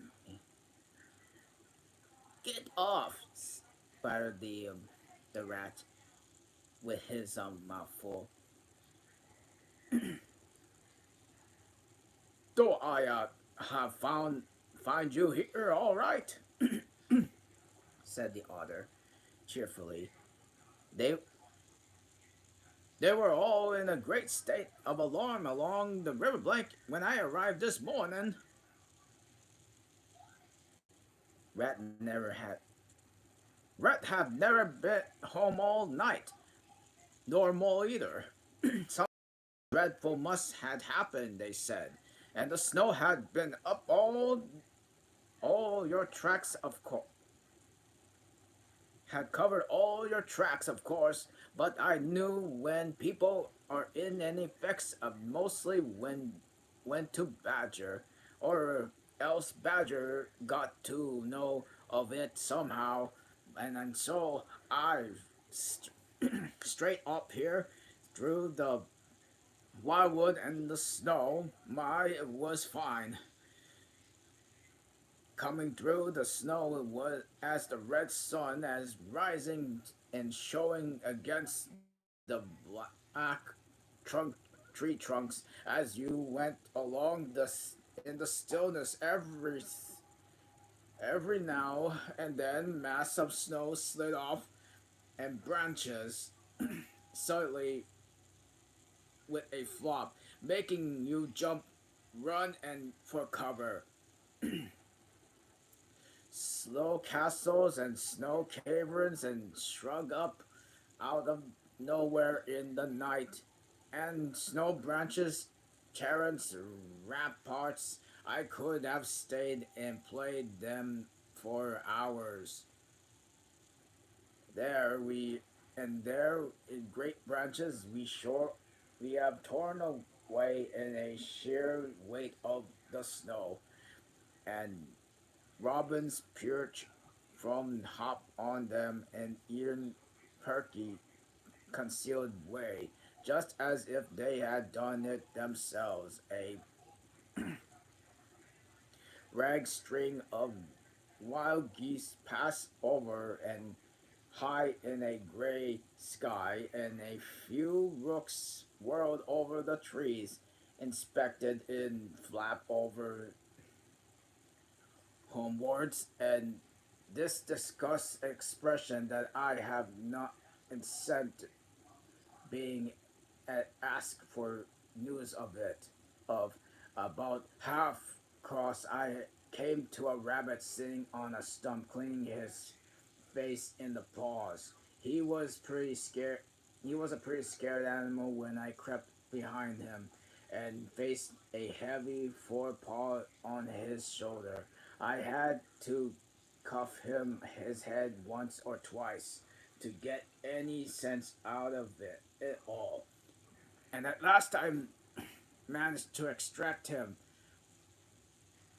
that Mo had been seen in the wood last night by one of them. It was the talk of the burrows, he said, how Mo and Mr. Rat's particular most particular friend was in a bad fix, how he had lost his way. And they were up on the hunting, and they were chivering him around and around, and then and why didn't any of you do something? I asked. You mustn't say blessed my brains, but there are hundreds and hundreds of you big shout fellows as fat as butter, but you are butters running in all directions, and you could have taken them in and made him safe and comfortable, but try to all at all events what us merely said to do something, us rabbits. So I cuffed him again and left him. And there was nothing else for me to done for anything. I have learned something. I have had to have luck to me to of them. I have learned something more or do and they would. Weren't you all nervous? Said Mo. Some of the yesterday's terror can't coming back from him at the mention of the wildwood. Nervous, said the wildwood, showed a gleaming set of strong white teeth as he laughed. I give them nerves. Why any of them tried any of them on me, with me? Here, Mo, fry me some slices of ham, and like to, and like the good chap you are, I'm frightfully hungry, and I have got any amount of to say to Ratty here. Haven't seen him for an age. So the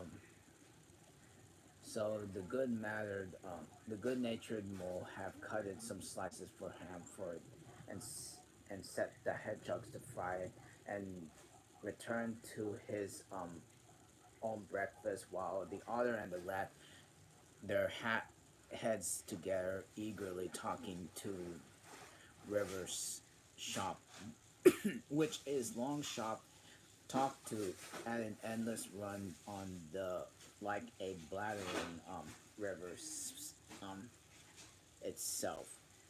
A plate of fried ham is just cleared and set back for more. And when the badger entered, yawning and rubbing his eyes and greeting them all in his quiet, simple way, with a with a kind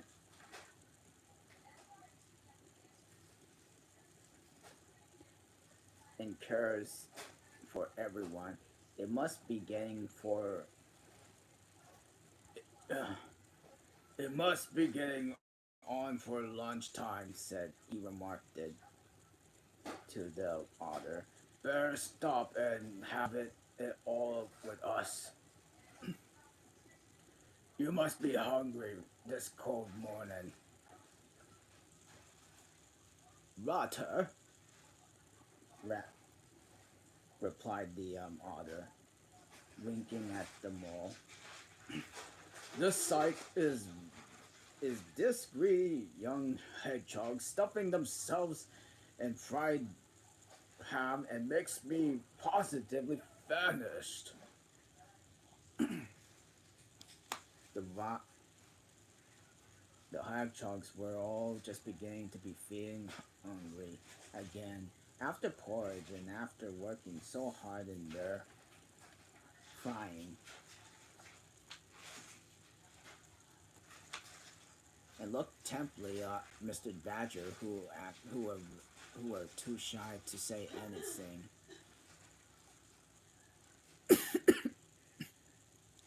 Here you are, you two youngsters. Be off home and to your mother, said the Badger kindly. I'll send someone to you with you to show the way.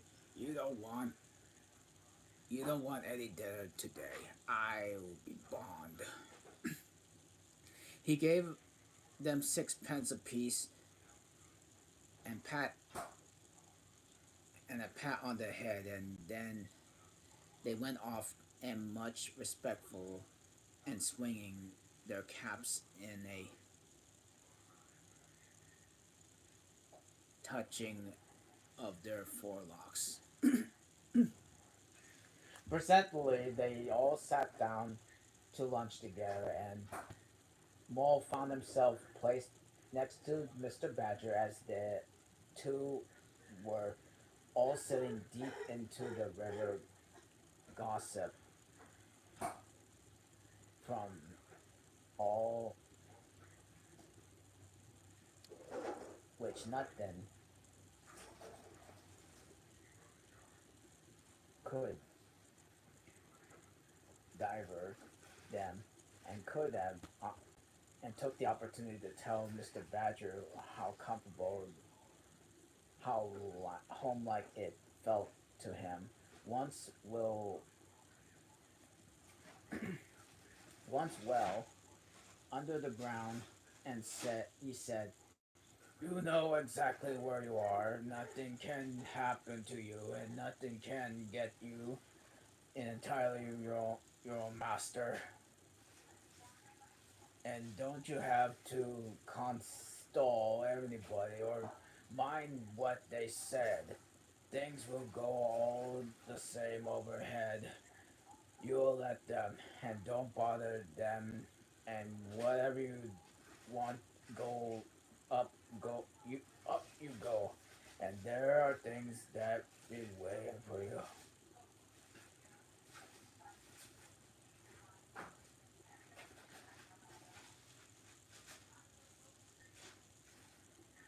Okay. Oh, once well underground, he said, "You know exactly where you are when nothing happened to you, and nothing can get to you, and entirely your own master, and don't have to consult anybody or mind what they say, and things go on and same overhead, and let them, and don't bother them, and when you want them, up you go, and there are things are waiting for you." The batter beamed at him. "Well, exactly. That's exactly what I say," said he replied. "There is no security or no peace or tranquility or expect underground. And then your ideas get larger and you want to expand. Why a dig and a scrap and there you are. You feel your house is a bit too big.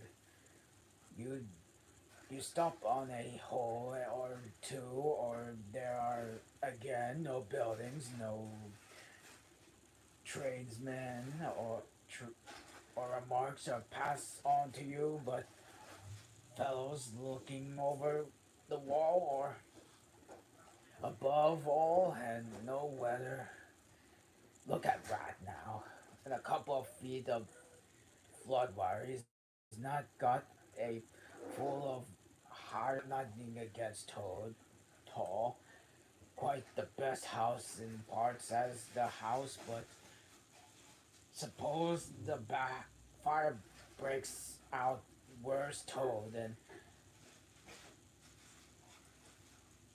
suppose titles are blown off and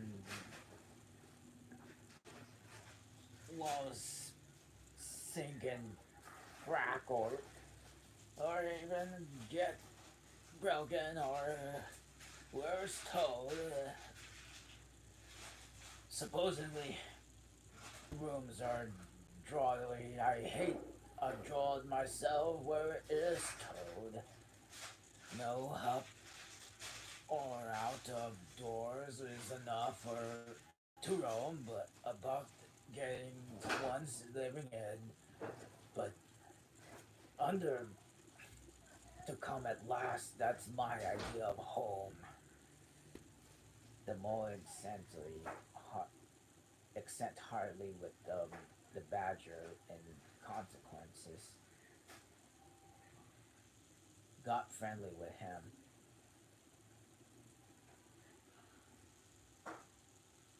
When lunch was over, he said, I'll take around this little place of mine and I'll see I can appreciate it. And you understand what the mollusk domestic architect horticulture ought to be, do you? After launching, accordingly, when the other two had settled themselves into a chimney corner and started a home argument on the subject's heels, the badger lighted the lantern and bade the mole. The mole followed him, crossed a hall, and they passed them one in a principal tunnels, and the wavered light of the lantern gave glimpse on the other side of the rooms, and the large and small, some mere cardboard, other nearly was boarded and imposed as all's dining hall, and narrow passage, right angles led by into another corridor, and the same thing was respected that the mole was strangled at the size of extent and ramifications of it all, at the length of the dim passage, the solid vaultings and the cramped store chambers, the masonry everywhere, the pillars and the arches and praise. How on earth, Badger, he said at last, he would ever find time to strength to do all this. It's it's astonishing. It would be it would be it would be astonishing indeed, said Badger. if I done it. But as a matter of fact, I did none of that. Only cleaning at the passage of the chambers as far as I, as far as I had need them. There is more of us all around about it as you other don't understand. I must explain it to you very well. Long ago, in a spot where the wildwood waves now, before it had planted itself and it grown up to what now it is, was a very city, a city of people you know. Here there were standing, they live and walked and talk and sleep and carried their own business. They were stabled their horses and feast. From there they rode on to fight, drove off to trade, and were a powerful people and rich and great builders. They built to last. They for they thought their city would last forever, but what has become of all? But what has become of all? Said Mr. Toad. Said the mole. Who who can tell? Said the badger. People come, they stay for a while and flourish. They build, they go, and it is their way. But we remain. There are badgers here. I have been seen told long before the same city ever came to be. Now there are badgers here again. We are enduring a lot, and we know how, and we may move out for a time, but we wait, and we are patient, and back we come, and so it will ever be. Well, when they went at last, those people said the mall. When they went, said the badger, the strong not winds pursued persi- persistent rains took the matter in the hand impatiently, ceaselessly, year after year. Perhaps we badgers too, in a small way, helped the little. Who knows? It was all down, down, down, gradually, running little up in disappearance, and it's all up gradually as seeds grew to samples, saplings, and saplings to forest trees and bramble and fern came creeping into the help, and leaf rose embroidered streams in their and the winter precious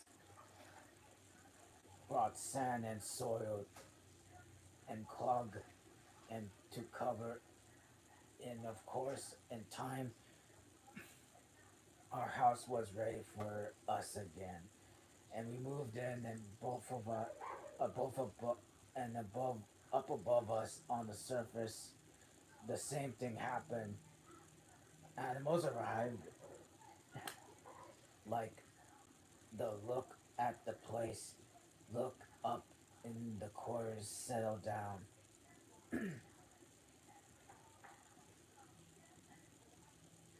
spread and flourish. flourished, and they didn't bother themselves.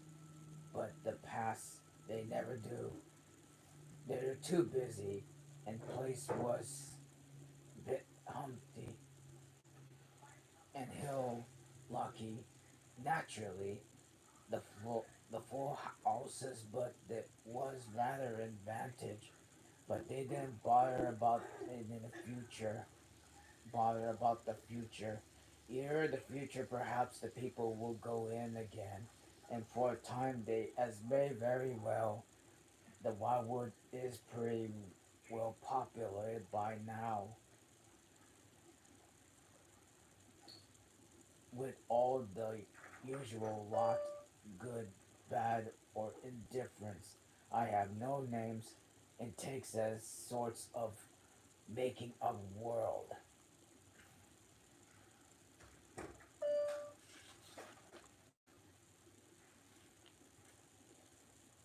But I fancy you know something about them yourself this time. I do indeed, said the mole, with a slight shiver. Well, well, said the birds of the sea. They did not see so badly, really. We must, and we must all live and let live. But I'll pass the word around tomorrow, and I think you'll have no further trouble. Any friend of mine walks where he likes in this country, I will know the reason why.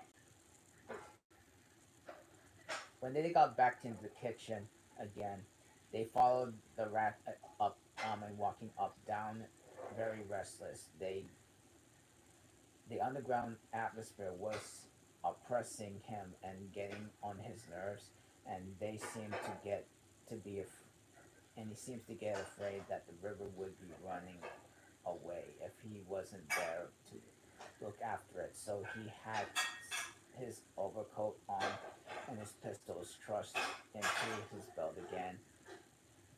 And come on, along, Matt, more.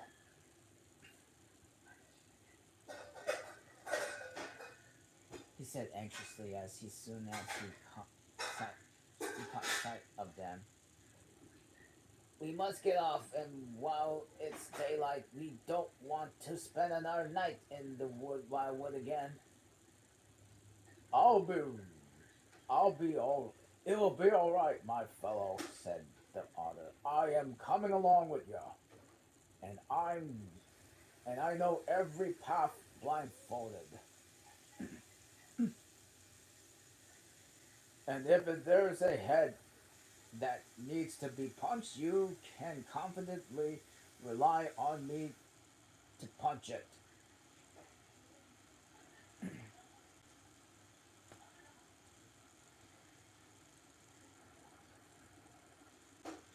You really needed. You really not. You really need not fret, Ratty," said the badger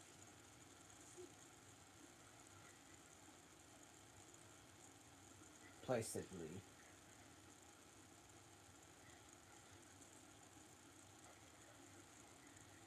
"My passage run further than you think.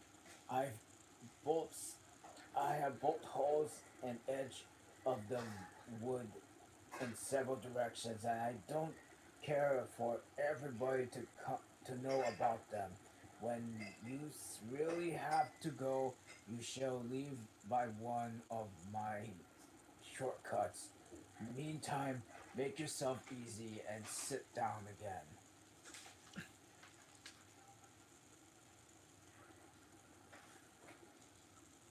The rat was nevertheless was still anxious and still off attend to his river. So the badger, taking up his lantern again, and led the long way a damp of airless tunnel and wound and drip hard bout hard harpoon through solid rock for a wary distance, as seemed to be miles, and show itself confusingly through tangled through overhanging the mouth of a passage, and the badger,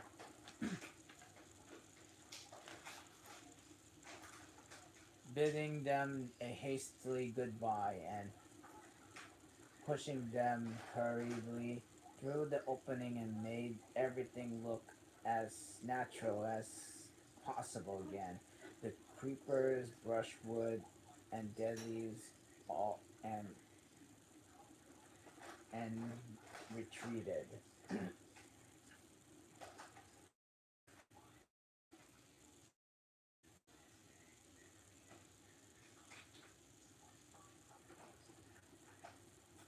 They found themselves standing on the very edge of the wildwood, rocks, brambles, and tree woods. And this is where I'm glad. This is the page I'm actually gonna stop in for now. For the day. And behind them, confusingly heaped and tangled in front, and a great steppe of quiet fields, heaved to the lights of the hedges back into the snow, and far ahead a glint of familiar old river, while the wintry sun hung red and low on the horizon. The badger, the otter, as knowing all the paths, took charge of the party, and they are trailing out style.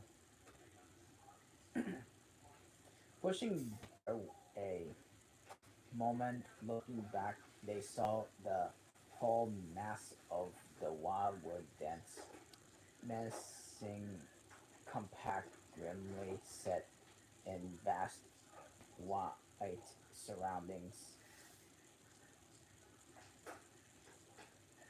They turned and made swiftly at home for firelight and the familiar things that played on the window of the river. They knew the trust of all its moods, and never made them afraid with any with amazement. As they hurried along, care eagerly, and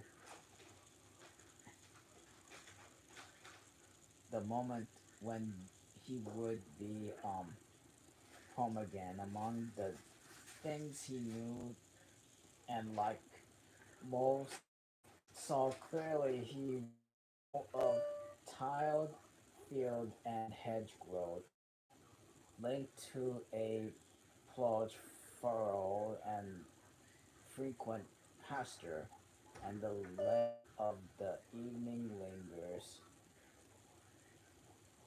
and the garden plot of others for others, the stubborn, the endurance, who are clashed in the conflict that went with the nature in the rough. He must be wise, and must be keep the pleasant places, in which his lines were laid, and which held another enough on the way for the last to last for a lifetime. Okay, I think I read enough for today, but I'll be continuing this sometime. Uh, Continue it next month. I mean, sometime this month. Next month. Okay. I hope you all enjoy that. And I'll be seeing you next stream.